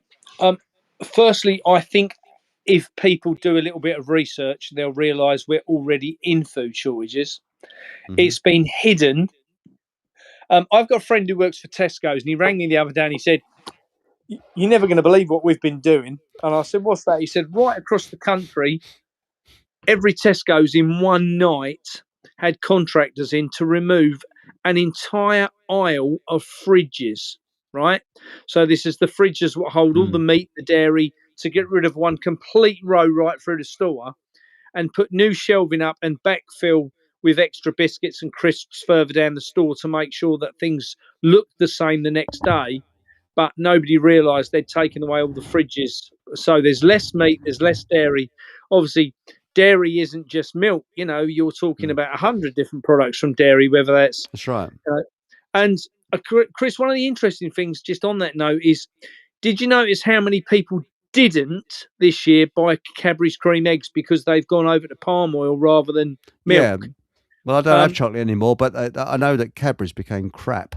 It was absolutely disgusting when I used to eat chocolate. Absolutely vile. And it always gave me acidity. A chronic acidity. I think they were left with about 750,000 eggs, which didn't get sold. I think it was 7.5 million. I forget what it was, but it was vast amounts. People just didn't buy them this year out of principle because they hadn't got milk in them anymore. Now, I think the challenge is already there. If people start doing any level of research at all, you'll see that the food what was travelling around the planet is no longer simply travelling around the planet. So all of the food what was coming in from the Middle East, or the food what was coming in from Africa, South America, a classic example, Chris, is stuff what was flown into the UK from places like Kenya, for instance. If you take stuff like tender stem or kumquats, lychees, small valuable stuff, French beans, mange tout, stuff like that, which was in little boxes thrown into the UK, isn't being flown in at the moment because they're saying there's all the problem with obviously getting aviation fuel. There's the problem with getting flights being allowed to take off because of aviation aircraft about for the bombings and things.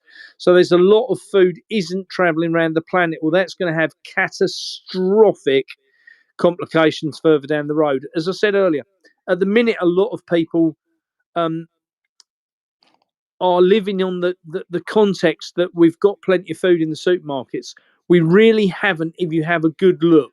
If you were to walk in a supermarket now, opposed to pre-COVID, you've actually got a lot less. And just to give you an idea, Chris, especially meat. They cut back on the meat.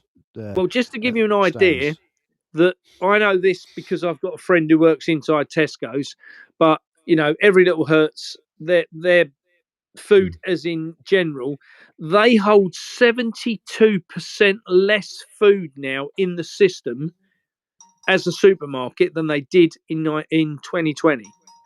So 72% less in their system. So, we know in the last pandemic what happened. Within 3 days the food ran out. How long is it going to last if we've got 72% less in the system?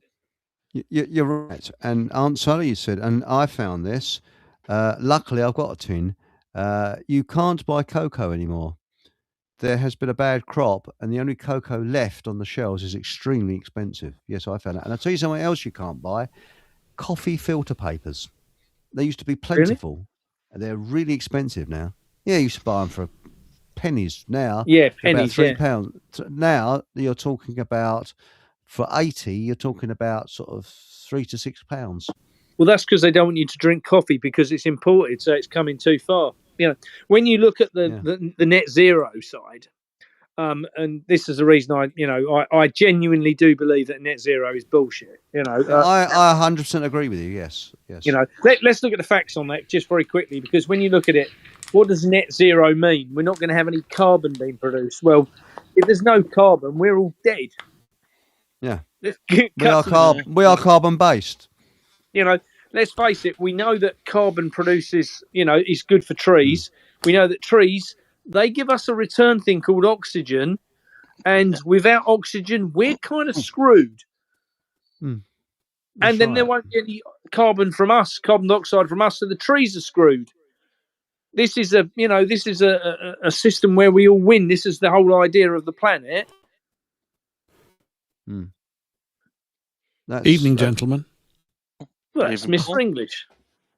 A voice from nowhere. Sorry. Hello, Mr. English. Yes, we're just talking about how we're going to be screwed by this global bullshit that we're coming out with. And, I just realised I'd been connected to the studio for a while because anyway, all that. Yes, no, I agree with everything that you're saying. Absolutely. And cocoa, I actually bought some cocoa the other day. So apparently that must have been the last bit on the shelf. My son wanted to make a tiramisu, and it was very nice. Ooh. I just thought you all ought to know. Nice. And cocoa, you grand. can't get it. And so coffee filter papers are highly expensive. The thing to stock up with, I think, is coffee, because that's got to be imported. So I'm stocking up with coffee, and the other one is rice.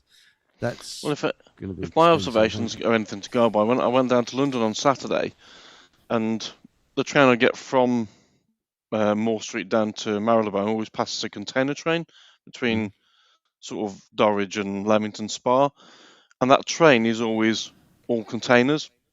I passed it on Saturday and it was all just the empty flats. Wasn't a single container on it, and that was coming up from Southampton, which is one of the main ports. That's Something interesting. to go by. So, what's the future holding for us, Mark? I mean, how are we going to go? I mean, what's happening? I mean, I'll tell you by what, this time, say in a couple of months' time. I'm producing this year. I say as in producing, as in growing a lot more food. I've made sure that where we are, we've got massive amounts of jars and different vinegars for pickling.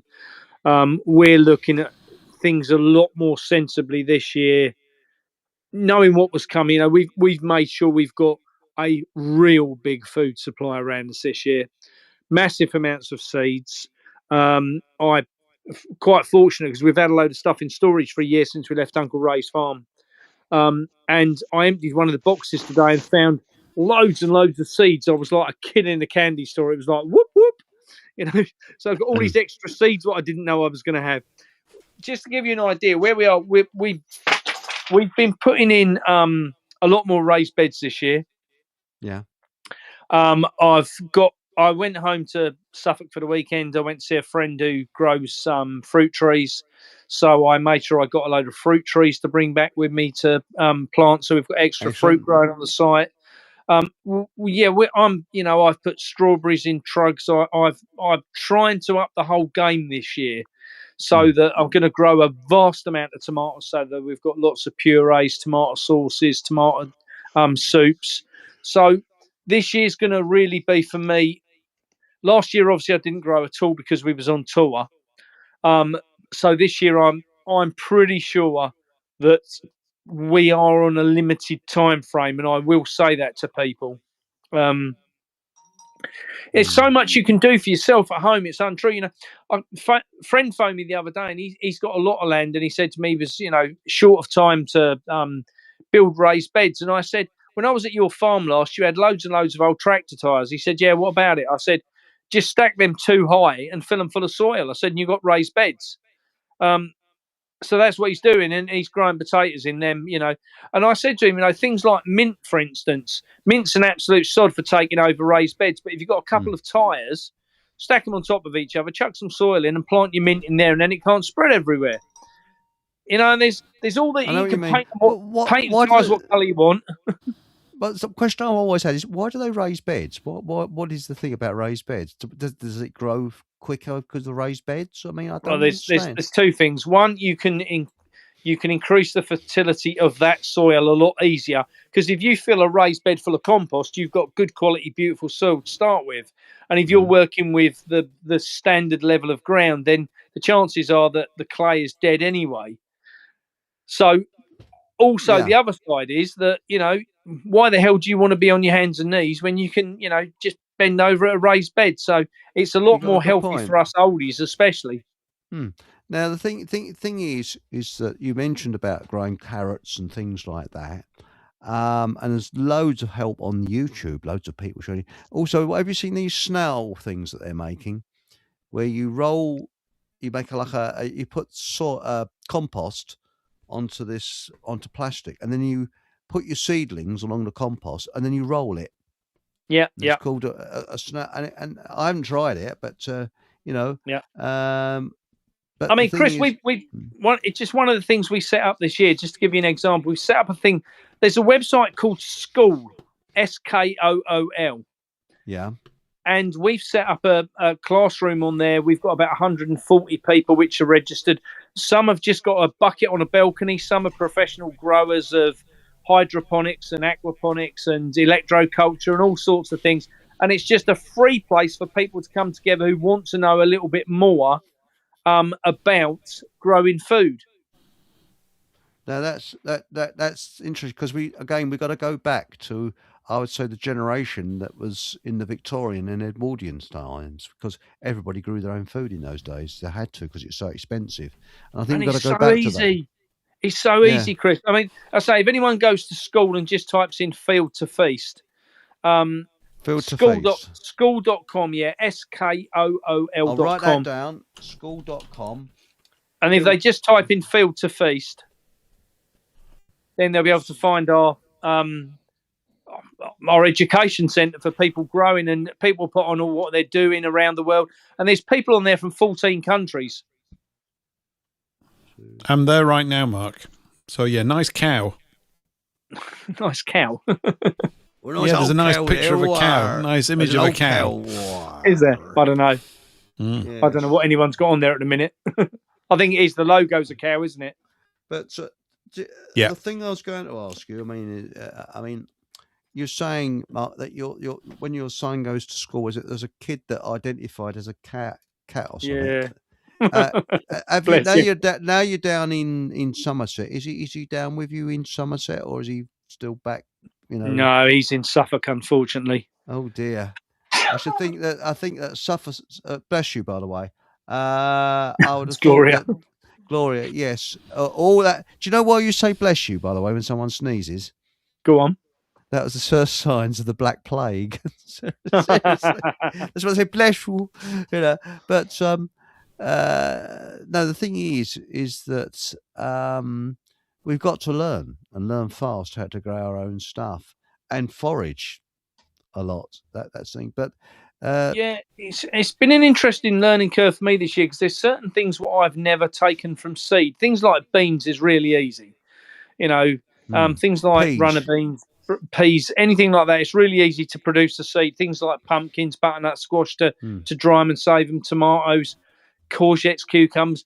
But then when you get down to stuff like carrots, parsnips, it's a whole different freaking ball game. And we've got, where I am, there's a load of Cavallonero kale here, and it's all gone to seed. And I thought, well, I'll leave that. And he said, you're not going to pull it out? And I was like, no, I'm trying to keep the seed from it. And that's been an interesting one, because I've never seen it go to seed before. So I'm like, every day I look at it and go, can I harvest it yet? Is it ready yet? And I don't know. So I have to keep checking different videos but the knowledge at this point is out there. YouTube is just a vast amount of information on YouTube about growing. There is. There's so much great stuff out there that people, whilst you still have access to that stuff, and this is what I say about the Food Finders Hub, people say, oh, well, if the shit hits the fan, you won't be able to get on the internet to find those farmers. I agree. But use it now while you can. Find those farmers, go build up a relationship with those farmers, and that is what I'm trying to encourage people to do. I think it's perfect. Now. Start growing now. Start knowing your local farmer now. Find your local butcher, baker, candlestick maker, and start getting some sort of game plan in place for you and your family, so that when the food is not available, like it is at the minute, you have a game plan. Yeah, it's a very good point.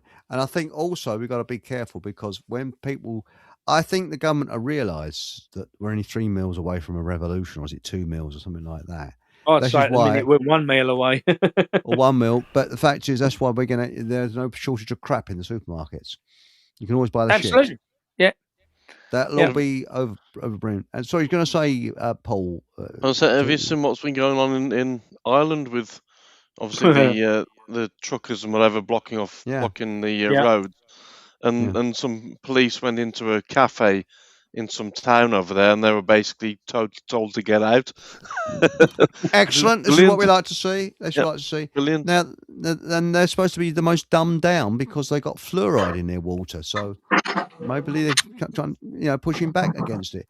Now, Mr. Paul English, what's the supermarket that's like where you are? Are they fully stocked? I think they're probably pretty similar. I mean, the thing I've noticed mostly is the cost of minced beef is sort of stupid. The really strange thing is I'm buying more steak. I mean, it's a loony price, right? Yeah. But I went out and bought 4 steaks the other day for 34 quid for 4 steaks, which is quite hefty, isn't it? And I don't do that all the time. But my sons said they would cook me one, and they cooked it great, so it was worth it. But whether I can still keep getting steak or not, I don't really know.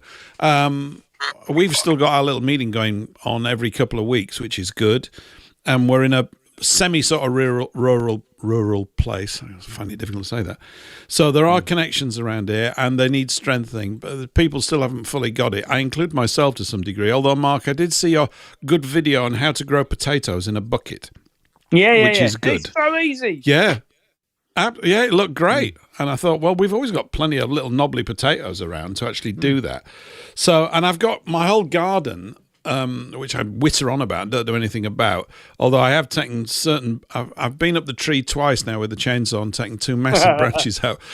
Normally it would have been loads more. I went up last week. When was it? Tuesday or Wednesday. It was before last week's show. And I'd been braced in the tree for about 40 minutes with the chainsaw, and I managed to get this whacking big branch out because they've grown through the telegraph cable and everything, right? They're pretty big. And so I have to pull it down slowly because I don't want to sort of ruin people's telephone lines. They're probably getting internet on it, not for much longer if I keep going at it. Anyway, I came down out of the tree, and I'd been braced in this one position for about 40 minutes while I was struggling with this branch. And I sort of pulled all the muscles in my left calf. I couldn't walk for the next day. And I thought, oh no, I'm not 26. Crap.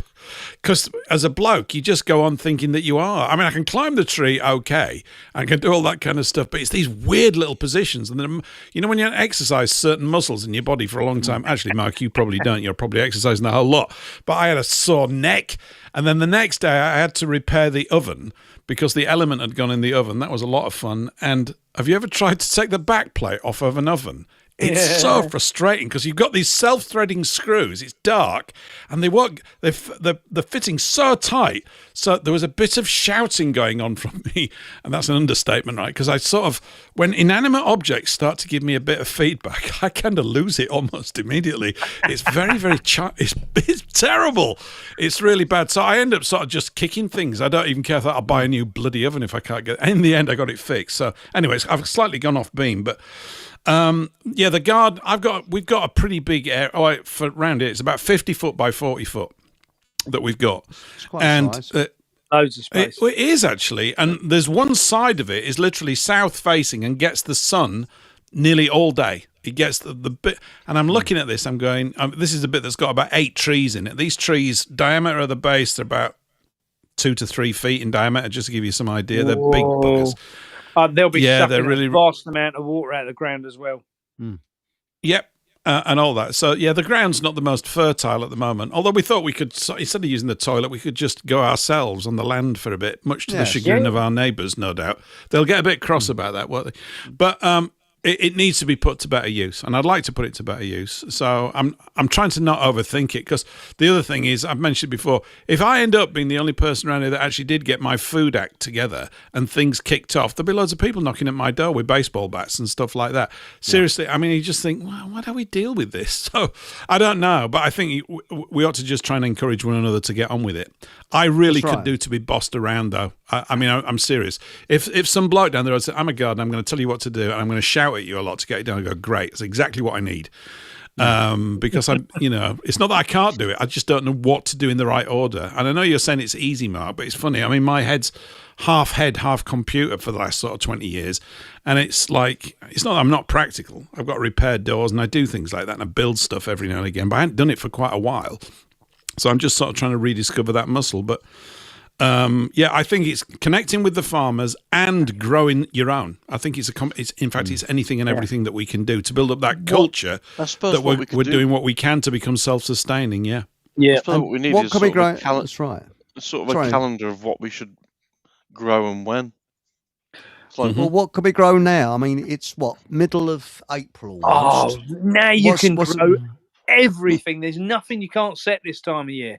Really? Just literally, I've got the polytunnel, the greenhouse, the cloche, everything rammed, and I mean rammed full of seedlings. It's just like, and I went away for just 2 days, and everything came up while I was away, and I was like, almost like that father who was busy at work and didn't get to see the child's first day at school, or didn't get to see him ride Yeah. the bike. You know, that's how I felt. I was all upset when I came back because everyone else had witnessed all the plants growing and I didn't. And I was like, that's not fair. I set them. You know, I wanted to see it. Now, you used to be able to. I tell you what, you can't buy in Tesco's anymore. You used to be able to buy dehydrated peas. You can't buy them anymore. I can't see them anywhere. No, well, And- they don't want you having mean- anything what you're going to have any amount of time round. You know, the thing, you know, for dehydrating, if there was enough time on the planet, let's say, for people to start preparing and start looking again at how you produce a crop and look after it, you know, whether that's dehydration, whether that's, you know, freeze drying, whether that's pickling, you know, chutney, whatever it might be. Sauerkraut, making that's Whatever, very you know, easy. but we don't do nothing anymore. So whatever people do is going to be a big part of a new food strategy, which we all need to adopt. I agree. And for me, that's, you know, part of this journey is, let's face it, most people in the country now don't even grow 1% of what they eat. And it wouldn't be difficult just to set some buckets. Like I say, like Paul just said, I did a video the other day, you know, get a bucket, stick some holes in the bottom, fill it 2/3 with compost, chuck a potato in, cover it up. And, you know, within 16 weeks, they've come up, grown, flowered, gone off flower, and you can dig them up. And it's not difficult, you know. And you can leave them there. My Yeah. ones finished flowering a couple of months ago, and they're still in there. And I'm going to dig them out tomorrow and have some potatoes.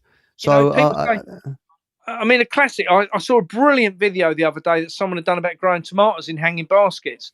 And they actually cut a hole in the bottom of the hanging. So they turned the hanging basket upside down, grew the tomato in it until it had rooted properly, then turned it upside down and hung it by the chain. So the tomato plant was hanging underneath the basket.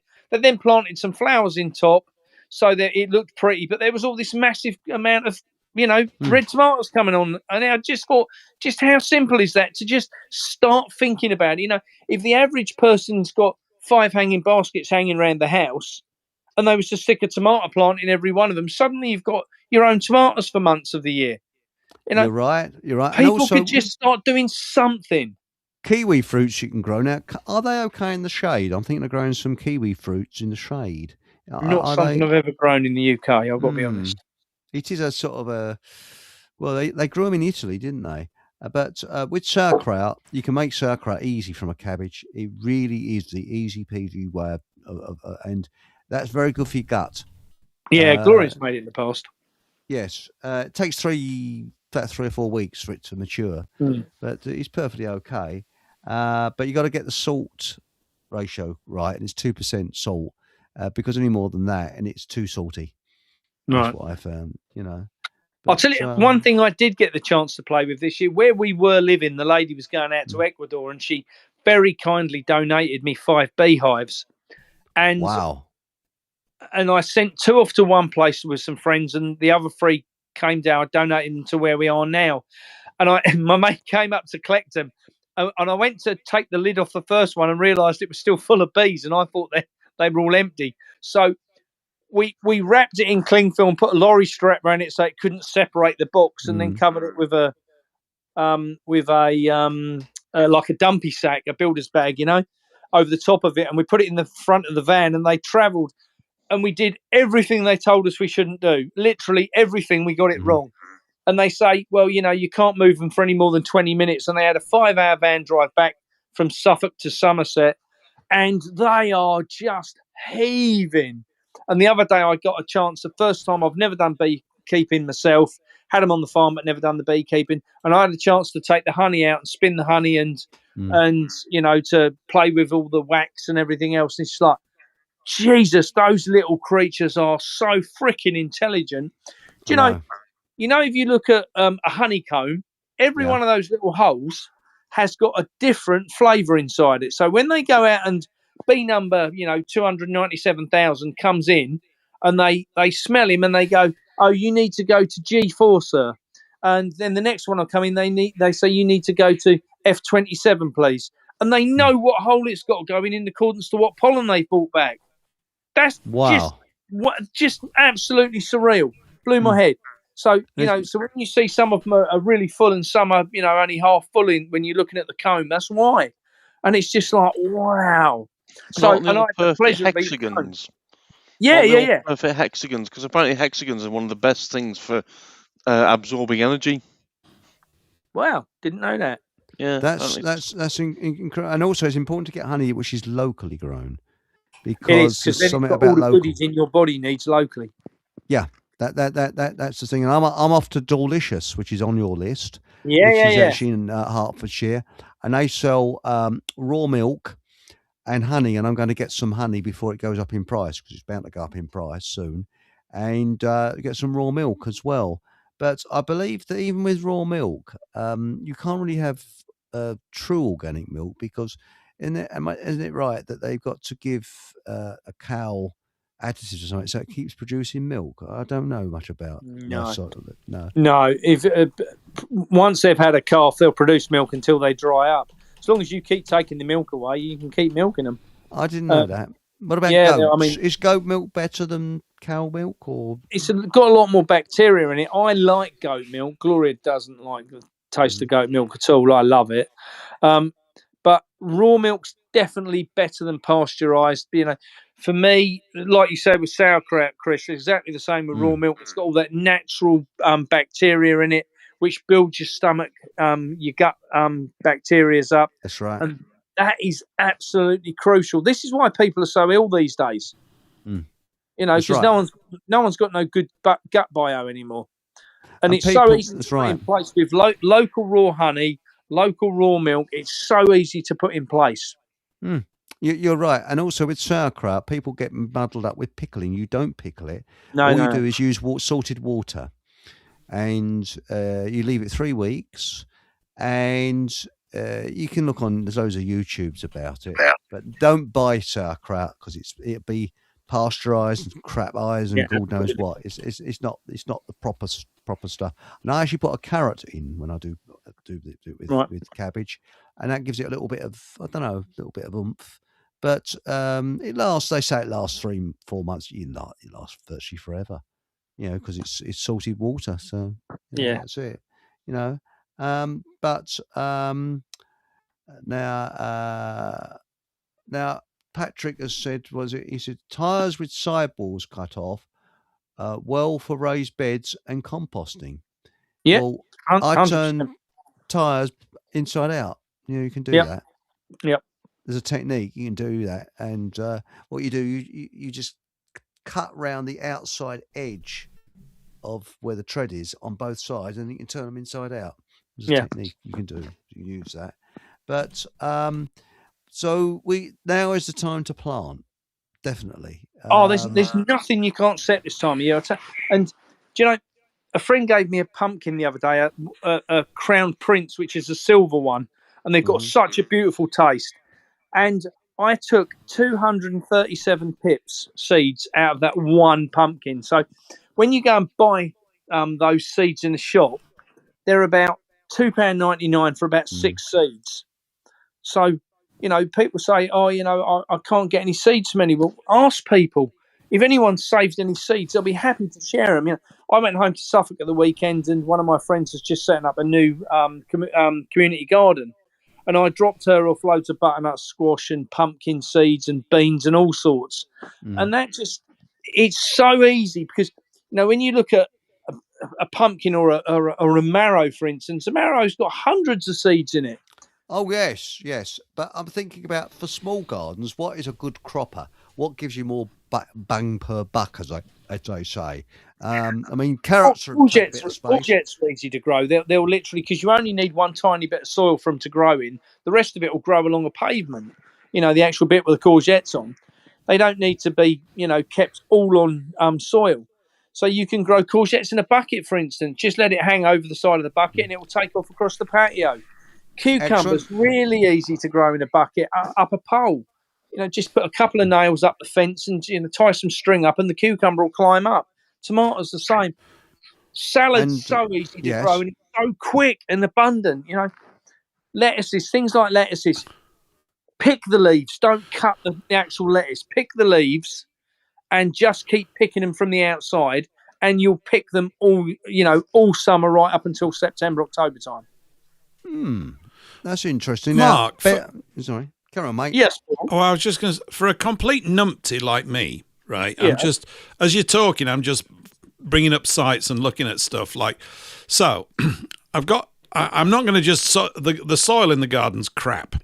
So I would be best, I bet this will be, I need to build a growing bed, right? Yep. I need one of a certain size, and I could probably get a few. So you're saying the cheapest way to put one of those together would be to use tires to block it, to circle it all off. Would that be the best way to do it? Yeah, absolutely, and fill it full of compost. All right, and what sort of compost? Do I go and buy that from a composter's, from Caswell's? Is that where I buy it from?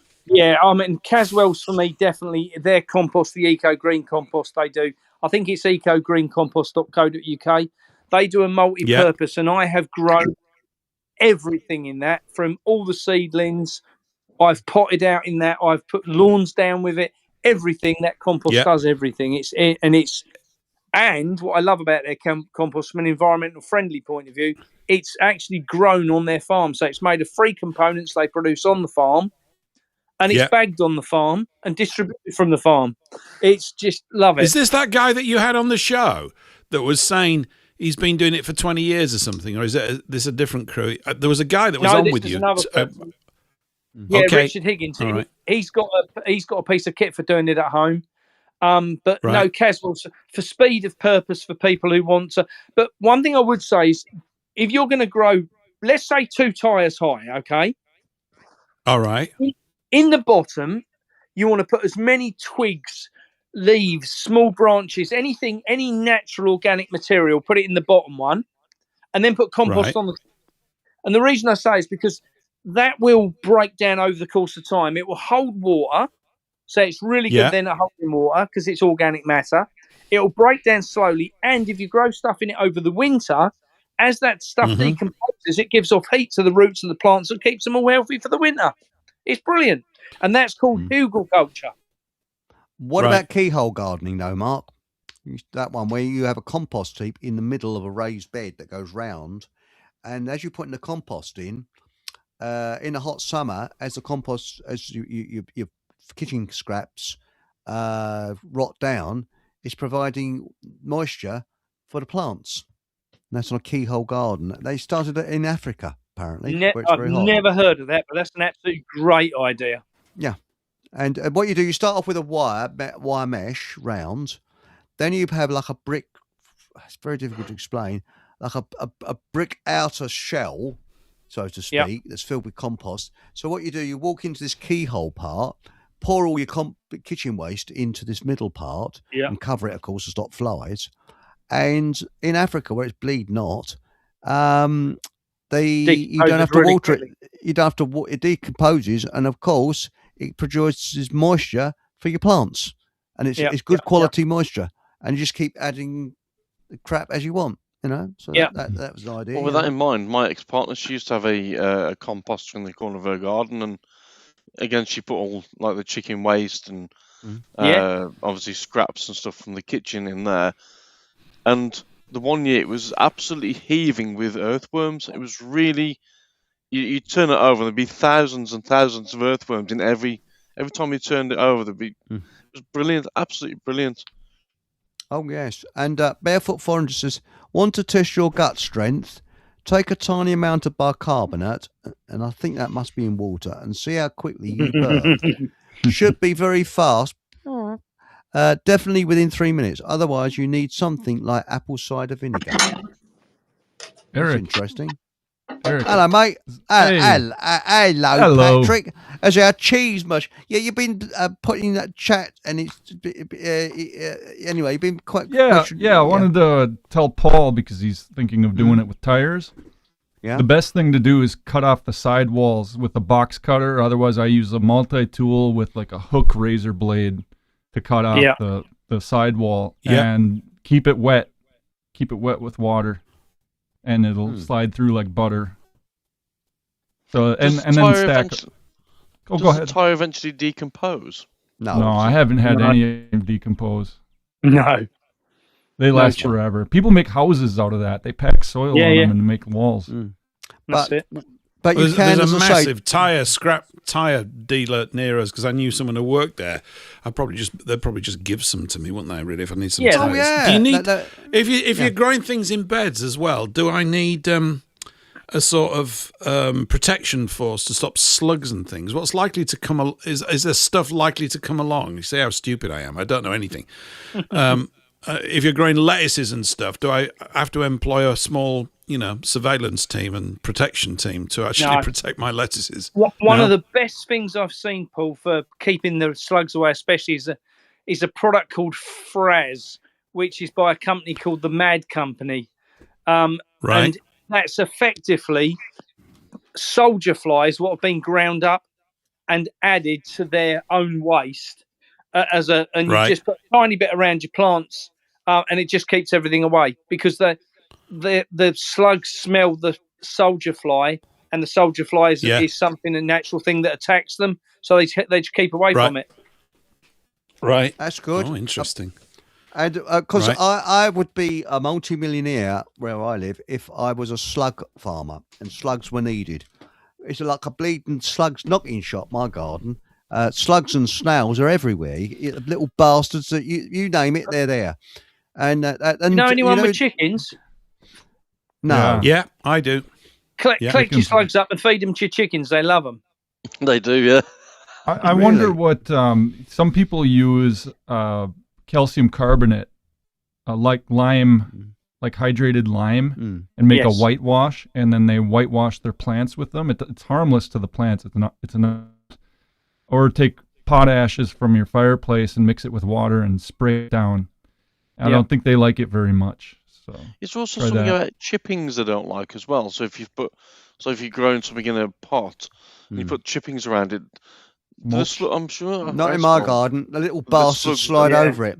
But the gardens, I've got mountaineering slugs in my garden and snails. I've got these bleeding leopard slugs. I don't know where they come from. I don't think they're indigenous of this country. They're horrible things, all slimy. They're all in my compost heap, cracking and eating away. So you know what you could do there, Chris? What you need to do is when you find one, take it up the road. When you go on your bike next, take it 6 miles up the road. It'll take you 50 years to get back. That's a good point. Yes. You put them all in a bag. Slugs. We had homing snails because years ago my father he put paint numbers or something on the shells and took them around a corner and found out the bastards come back. Well, they do. That's what they are. They're territorial, so they will do. Now it says slugs are bringing copper back to your soil with their slime. Yep. That's absolutely right. That's interesting. And don't slugs and snails only eat dead matter and not the living bits? I'm sure. No, they do. They eat like lettuces. They eat everything. Okay. Yes. Now the thing is, if I go farming, Mark, should I buy a bowler hat to do the farming in? The gardening. Well, what do you think? Actually, between you and I've got 6 or 7 now. I think I've got 7 bowler hats now. Very nice. When we eBay job. If I've got the camper van with me, and I'll show you my special stash, and we'll get a picture of everyone wearing bowler hats. I'm going to need a big one. My head's 64 centimeters in diameter. It's colossal. I wouldn't suit a bowler 64. Hat. I'm 59. My head 59 circumference because I bought myself. Really? Are you measuring it now? We should do a live yeah. head measuring competition. It'd be bought, great. That'd be really good. I bought an Australian bush hat, you know, the type that they wear like a cowboy hat, so their neighbours can take the piss out of me when I'm in the garden. You know what I mean? But We got the corks as well. oh, yes, Well, I feel like growing potatoes, broccoli, possibly carrots, and I also want to grow this thing called chufa, which I've banged on about, but they're called tiger nuts over here. But apparently they're supposed to be crammed with protein, about 50% more protein than potatoes. I've never eaten one, though, so I thought I better order some first. I've just been looking at it says you have to cook them and soak them in water, but they store for years, apparently. You have to soften them up before you cook them. But all the searching I'm doing here says, yeah, you soften them up and then you can use them as fish bait. What do I want to give them a bloody fishes for? I want to eat the damn things. Right. It's a bit weird. Now, but maybe it's because it's so good for you, they want you to give it back to the fish. I don't know. Mark Anthony said, would straw stop slugs getting at your plants? Yes, it does, except in my garden. Everywhere else it does, not in my garden. It doesn't. It's what most farmers put around strawberries, especially to stop slugs. Yeah. Not in my garden, though. We've got slugs and snails. Well, snails, basically, who are you can't stop the bastards. The only thing I could think of is napalm. I could bomb the bastards with napalm, or or a hand grenade. That blow the bastards to bits. Another thing you could try. Will foxes eat my crop? We've got loads of foxes around here. What? No, Chris has mutant slugs. I had that last year. I took ointment for it, so there we go. It's very embarrassing. I wouldn't suffer from mutant slugs if I was you. You should grow garlic. Try garlic. I know you like it. So they'll eat through. Yeah, I will. I've got loads of wild. We've got loads of wild onions. Soak it in water. I've got loads of wild onions at the end of the garden right now. In fact, tons of them. You can a great weed killer. What's that? Garlic water. If you put garlic in hot water, crush the garlic up, put it in water, and then drain it off, and then put that around your plants, so you'll get rid of all your weeds. Well, some bozo said when you take a rose cutting, which I did, stick a garlic on the end and shove it in the ground, and it'll act like a rooting compost. No, it didn't. Yeah. Bleeding rose. No, it didn't. The cutting died from it. So I thought, well, right, balls to that idea. Hey, a minute to go, Eric, because I'm just looking at the screen, so I can inform you as a producer from the production department of the studio. Yes. Yeah, the little lady's running around. She's about to press the button. That's right. It's a very nice record, isn't it? I mean, it's something that I think should be the part of the national anthem. As the build up to. Yeah, I better chat. It's a bit vulgar, really. You know, I feel like it's almost as if we can find our own Percy Thrower. Mark's the industrial scale farmer here, but we do need gardeners' question time, because since I've been on, that's all. It's great. Yes. It's great. We'll have to have pipes and bowler hats, and you've got to have those jumpers with the Werther's original mints inside, and you've got to shuffle around a bit in the garden and get covered in shit. It's good. We need to bring all that back. Yeah. I did have someone rock up with me the other day and who said, "Can I come and meet with you?" And when he rocked up, he bought 200 tobacco plants with him, which I thought was lovely. Did it? Here we come. We got the music. Yeah. It's very nice. You better talk over it. It's too much. There's too many rude sounds in it, Eric. You can talk right over it. Yes. It's good. You don't want to. It's not a great tune to listen to. Well, maybe you could play it when you're in the garden or something, and maybe this is the sort of backing track. You know, they play music, don't they, to plants, but I don't know how well they grow. Listen to this. That's just for Brussels sprouts. No, it's for Brussels sprouts. It is snail music, yeah. Yes. It's high speed. This is a high speed disco for a slug. Can you get on the beat? They're all saying. Yeah, they're going crazy when they listen to this. They love it. Here we go. The next tune. Here it comes. And we'll relax. And in it, cool, man. I've got a polytone to go and shut up boys and girls in greenhouses. I've got to go and close. So from me, it's good night.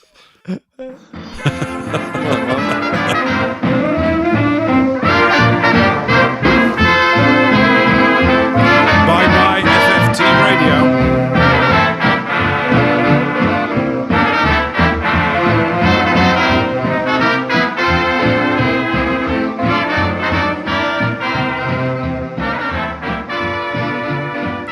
And we say good night to Food for Thought Radio.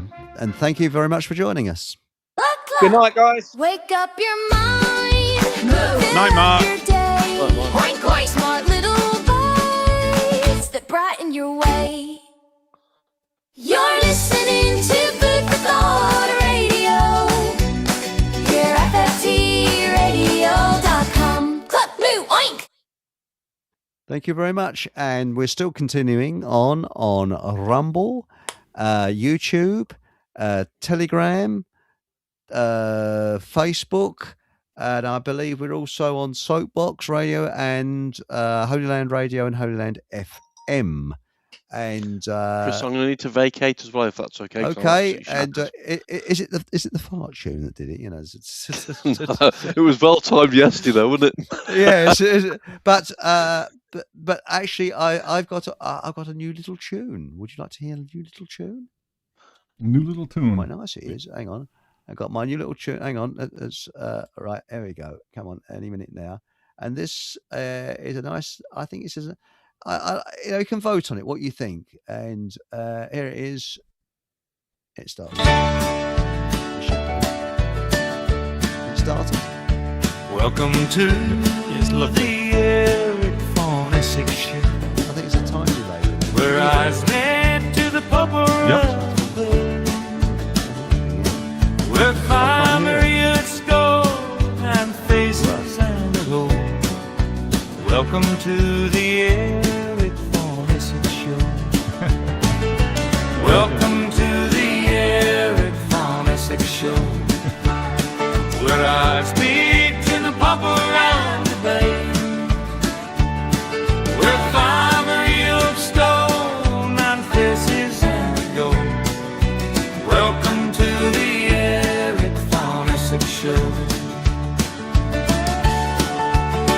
How long does it go on for? Got an instrumental now. That's it. Stop. That's it. All right. That was it. But goes on a little bit too long. I'm going to make it a bit shorter, you know. Yeah, But yeah. It's lovely. Start. I didn't know you were a country and western guy. well, Eric's voice has improved since yesterday. Yes, it has. I sound like bleeding You Lee sang Marvin, that didn't very I? well. You sang it very well, Eric. It's really Well, you rather a know. nice voice there.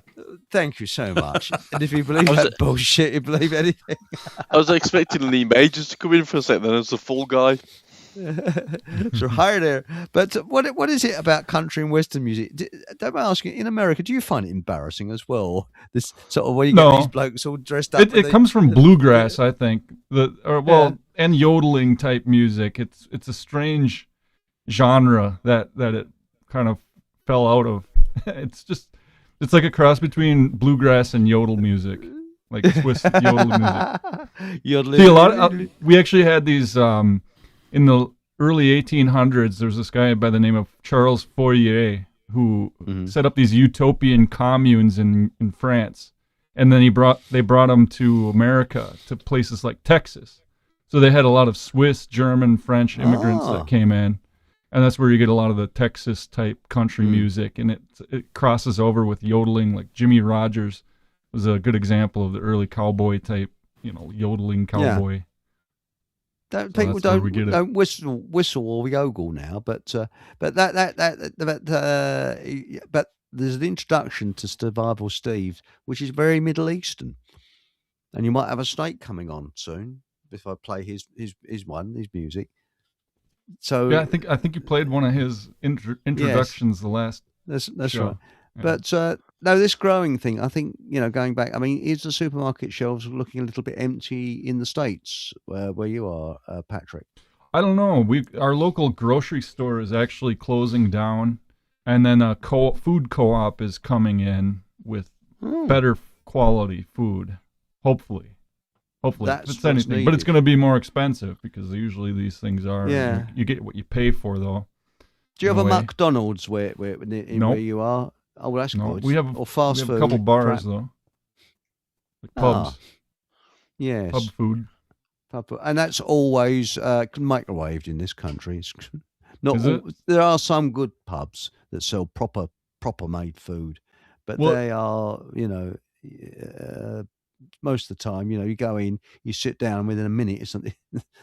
The meal is on the table. Yeah, here we have the same distributor that goes to all the restaurants. It's called Cisco. Yes. So you get this big we have Cisco, semi truck. yeah. You have Cisco, yeah. Well, it's like that, and they just all order from a menu of items, and then it's all the same. Usually fried food, lots of fried food and grills. Yes. So. I'm going to say good night, if that's okay. Good night. Good night. Good night, Joel. Good night. Night, Paul. Good night. Good night, Paul. And yes, I think I mean, by the way, this cold is a bloody awful one. It takes a long time to go, but if you get the first you signs sound of it, fine now. You don't sound like you've got a cold at all, Eric. To be quite honest. Yes, you were sounding like Dudley Moore the other week. It's terrible when I was on your show, Paul. I got a fit of coughing. I just couldn't stop.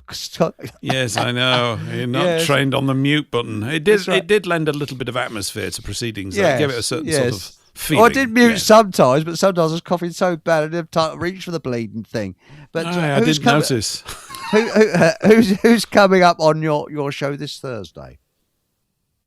I'll put you on the spot Matt Landman. Matt Landman's on the show this Thursday. He's from California. He's flying all the way over to sit with me in the studio. No, he's not. Yeah, Matt Landman is an expert on chemtrails and environmental things. So he approached me. He's done lots of stuff. He's made a film which I've got to watch before Thursday. I'll post that in the Telegram groups tomorrow at some point to give people a chance to watch it if they want to. And also we're going to be talking about this event that he's organised for, I think it's June. Let me just go to the FFT radio site and have a look because it's in the events calendar. It's called the Summer Solstice Rally. It's at Marble Arch. Starts at 2:00 according to the thing, and the date is, well, it's in 67 days. I can't see where the bloody date is. What date is it? And it's in there somewhere anyway. Yeah, that's interesting. Is that the Frankenskies man? That's what Mike Mantis has asked. No, I don't think so. It's a rally to stop geoengineering. So it covers a lot of things. It's got live music from the Daz Band and the Trevor John Band. You know Trevor John, don't you? Trevor John, yes. He's due to come on this show soon, hopefully. Okay, cool. Well, if you get him on before, and he can big it up, so he's going to be there. Matt Landman.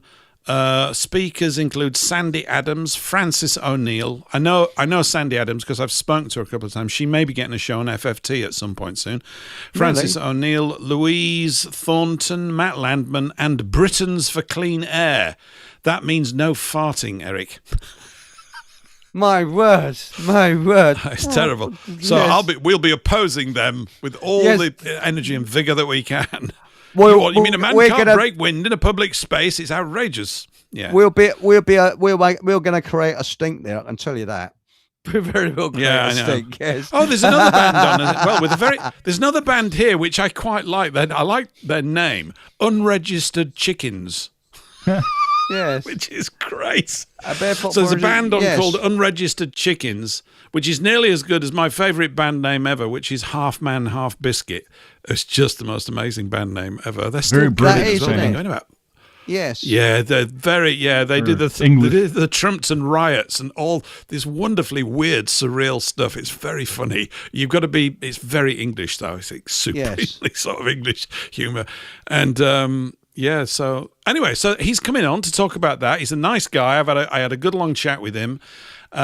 He works his tail off. And when I was speaking to him as well, he mentioned, because I've mooted the idea that if we can get a little cluster of show hosts in the States on a similar wavelength, and there's no shortage of them, it's just that we don't have any connections to any at the moment, but hopefully they'll develop.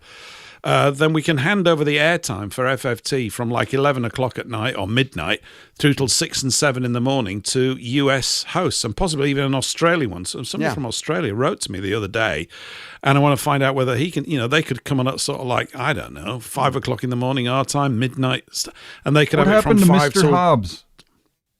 George. Who's Mr. Hobbs? Say, who's Hobbs. Mr. Hobbs? George Hobbs. George Hobbs. Who's George Hobbs? Who's Wasn't George that his Hobbs? name? My brain Remember, guns. he used to be on. He was on Soapbox for a while. The American chap. Yeah, am I thinking of somebody different? I thought his name was George. No. You've got it right. No. Is it George? It's not George though, is it? I know exactly who you mean now. I don't know. He went Hobbs, off. I know that much. I don't know if. I think he's still doing podcasts, but he couldn't commit to doing regular times because he's on a study course for about 3 years. Oh, So wow. he's gone into, it's a religious training, I think, of some sort. So it's George. No, you're right. It is George Hobbs. You're The right. fact hunter. I thought so. Yeah, Absolute it's fact hunter. I like le- George. le- He's legend. great. Yeah, so George could get roped in, but we just need a smattering of farming stuff. I think it's important. And anyway, Matt Yeah, you're Landman mentioned to me that there's a guy down the road. I mean, that's an American down the road. That could mean 400 miles away. Do you know what I mean? But somewhere that he knows who is a farmer and runs a farming radio show on a sort of independent radio station somewhere out there. And I said, cool. Oh, really? I said, if you can connect him up, we could pick his show up and we could, as long as we've got a feed, we can patch it into FFT. Anybody that's talking about these things would be great. And that little group that Mark just mentioned over at school.com, I've got it up. It looks it mentions Food for Thought Radio on there, but they've got 122 people in the group, farmers all over the place. So, yeah, I just think it makes for good listening. It's like the modern day equivalent of Gardener's Question Time with Percy Throwup. And that's what we want, really. So, yeah, cool. So he's on. I don't Very know long many answer to your question, Eric. American he's gonna farmers, be on this they're kind of introverts. I don't know many radio farm presenters. I've never really come across anything like that. So it would be good to interesting. get something going And of that nature. That chappie that you put me in touch with, I'm going to get him on again, Patrick. Donald Donald, Jeffries? yeah. I want to get Donald Jeffries on again because we got on well. We really got on well. And yeah. I want to find, I'm going to send that because I'm sick of these bloody armchair generals that are telling you what's happening. Yeah, know you what's get a lot of them. Yes. I hear a lot of them. This is the Straits of Hormuz, and they're just saying the same bullshit over and over and over again. Well, it's going to get burst. Yeah, it's very bad. Yeah, boots on the ground. Yeah, boots on the. It's the same crap refurbished all the time. Who are these people? I mean, they know are probably just about the same as we do, and that is sod all about what's going because we're just told what we need to know, and that's it, basically. And unless they've got insiders that are leaking information, I don't know. But especially that They're little all in on Chinese it. bloke. That Chinese Everybody's in on it, Eric. If you can't meet them down the pub, they're in on it. I'm just going to take a completely small-minded parochial peasant view. I mean, Follow what the can money. you do with that information anyway? What can you do with it? Our time's better spent, honestly, growing veggies in our garden. It really is. I agree with you. I think it is. I agree with you. Well, I actually think what we could do is specialise in things because if you specialise in something, you get pretty good at growing it. And might be good at growing tomatoes, or might be particularly good at growing something else. That's right. So That's a good Sirloin idea. steak is what I'd like to grow. But it's not a plant, is it? No. That's what I want a sirloin steak. You mentioned that you have a tire shop near you, though, that does used tires. You should see if they can cut the sidewalls off for you because it's a lot easier. It is a bit of a chore to do that. What do you cut them off with? I use to cut 'em? I use this thing called a multi-tool. It's an electric handheld thing. I don't know. You can probably pick one up for under $50, and then you put a hooked razor blade in it, and then it cuts the sidewall right off. So do you just have the tires at one level, just one ring of tires? No. You can stack them, and you can even make like a pyramid where you can have a ring at the bottom. Like you take a bigger tire at the bottom, and then you have a soil ring around a smaller tire. That's and then just keep getting smaller. And also, tractor. Sorry, mate, I didn't mean to talk over, but the inside comes the outside, so it looks smooth. It looks okay. It's aesthetically pleasing, using an architectural term. Yeah, and you can paint them if you want. I've got all these trees to take down. Maybe I could build them out of all these tree trunks. Just huge ones. Sounds like a lot of work. I'd hold all the tree trunks. Oh, it is. Yeah, I'm a lumberjack and I'm okay.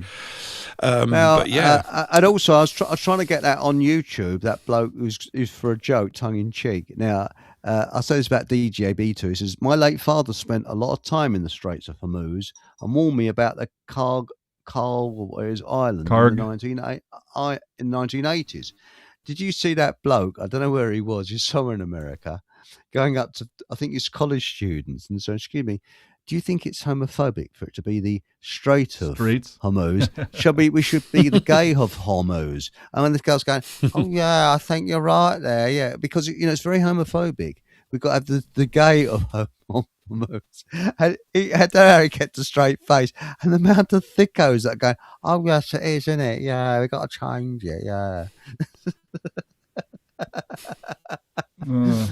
But apparently it's narrower than the English Channel, which is quite something, because the English Channel is 25, 26 miles. Yeah, it's a choke point for sure. I mean, they can. Yeah. It's like, what did you say? The Dardanelles. Isn't that Dardanelles, yeah. Yeah, when the Germans threw chains across, linked to artillery triggers, Turks. and the That's British. Yeah. Oh yeah. I mean, that was Churchill's idea, and it's a complete. They call it the First World War D-Day. It's the first D-Day, and it failed. But there's some very weird things that happened there, because there was a Norfolk regiment that went into like a mist, and they disappeared, and nobody knows what's happened to them to this day. It's a mystery. And there was a film made about it with David Jason in it, and it's still a mystery. It's just disappeared. The Turks didn't know where they went. They've asked the Turks. Nobody knows where they went. They haven't found any bodies or anything. They're just gone. But it was a weird war, But no, Dardanelles, huge waste of life. And it was mainly the Anzac forces, wasn't it? Australia and New Zealand. So, yeah. But, I've been hearing about the Straits of Hormuz being the wild card that they could pull at any time if they wanted to, and that's why the smarter people didn't attack Iran like they're doing. Well, I think that they should have never gone into Gaza and tried to flattened it. They flattened it. They should have never done that. Well, I think with this, what's happening at the moment, I think they're all in on it, and it's part of Agenda 2030, because it's working in the Agenda 2030 favour, isn't it? Because we won't be able to drive our cars for much longer because we can't get the oil, especially in Europe. But it's very strange. That's because they've shut them down. It's not that we couldn't. Yeah. It's like in Germany, the first thing they attacked in World War II was all the steel works, and now the only steel works left in Europe practically is in Donbass. So if you need steel, that's why it's such a, they haven't gone into Ukraine, because it's all about that area. That area provides the steel for buildings and for pipelines and rails. It's quite amazing. Yes. Anyway, gentlemen, I'm feeling a bit cream cracker tonight, and it's funny. Yeah, Paul, no, me too. It's fine. I mean, we've all been fooled, and I put it down to this cold that I've had. But I was sitting about lunchtime, and next thing I knew, an hour gone past. I was catching flies for about an hour. So I don't know what's happened. So I'm tied up, but I'll give you an update, the audience as well, on the electrification of my push bike. I bought the front wheel yesterday, so that was sort of on eBay, and it should arrive tomorrow. And that is a wheel with an electric motor in the middle of it. It's like, oh, cool! So but it's not being powered by lithium. I've decided not to use lithium cells. I'm using gel cells. Lead acid gel cell. Yeah, because I don't particularly want to come into a real home fire because I don't trust lithium. Yeah. But I did think of using tool batteries, which you can use, but no, I just thought it's best to use it, because the good thing about these batteries, I'm going to have a solar charger. So when I come home, I just put it on the solar charger. I don't have to worry about it then. So I don't have to keep changing them. So I'll do some pictures when it's done, but I'm just waiting for the bits and bobs to come, like switches and things like that. Because when I charge it, I've got to change the batteries over from parallel to series. Yeah. Sorry, the other way around, because I've got to go from 36 parallel. volts to 12 volts. So I'm going to have a series of switches going doing it that way. So yes, all gets rather complicated. Anyway, gentlemen, excuse me zooming off. Thank you, Paul. Thank you, Patrick, for coming on. And welcome. We'll have a chinwag tomorrow, Paul, if you're around. Yeah, I'm around all the time at the moment. It's I'm making. I liked your song. I've got jingles to make for the station. We've got jingles and adverts. You've got jingles. To make, so my auntie had that. She had jingles. Yeah, we got lots of jingles.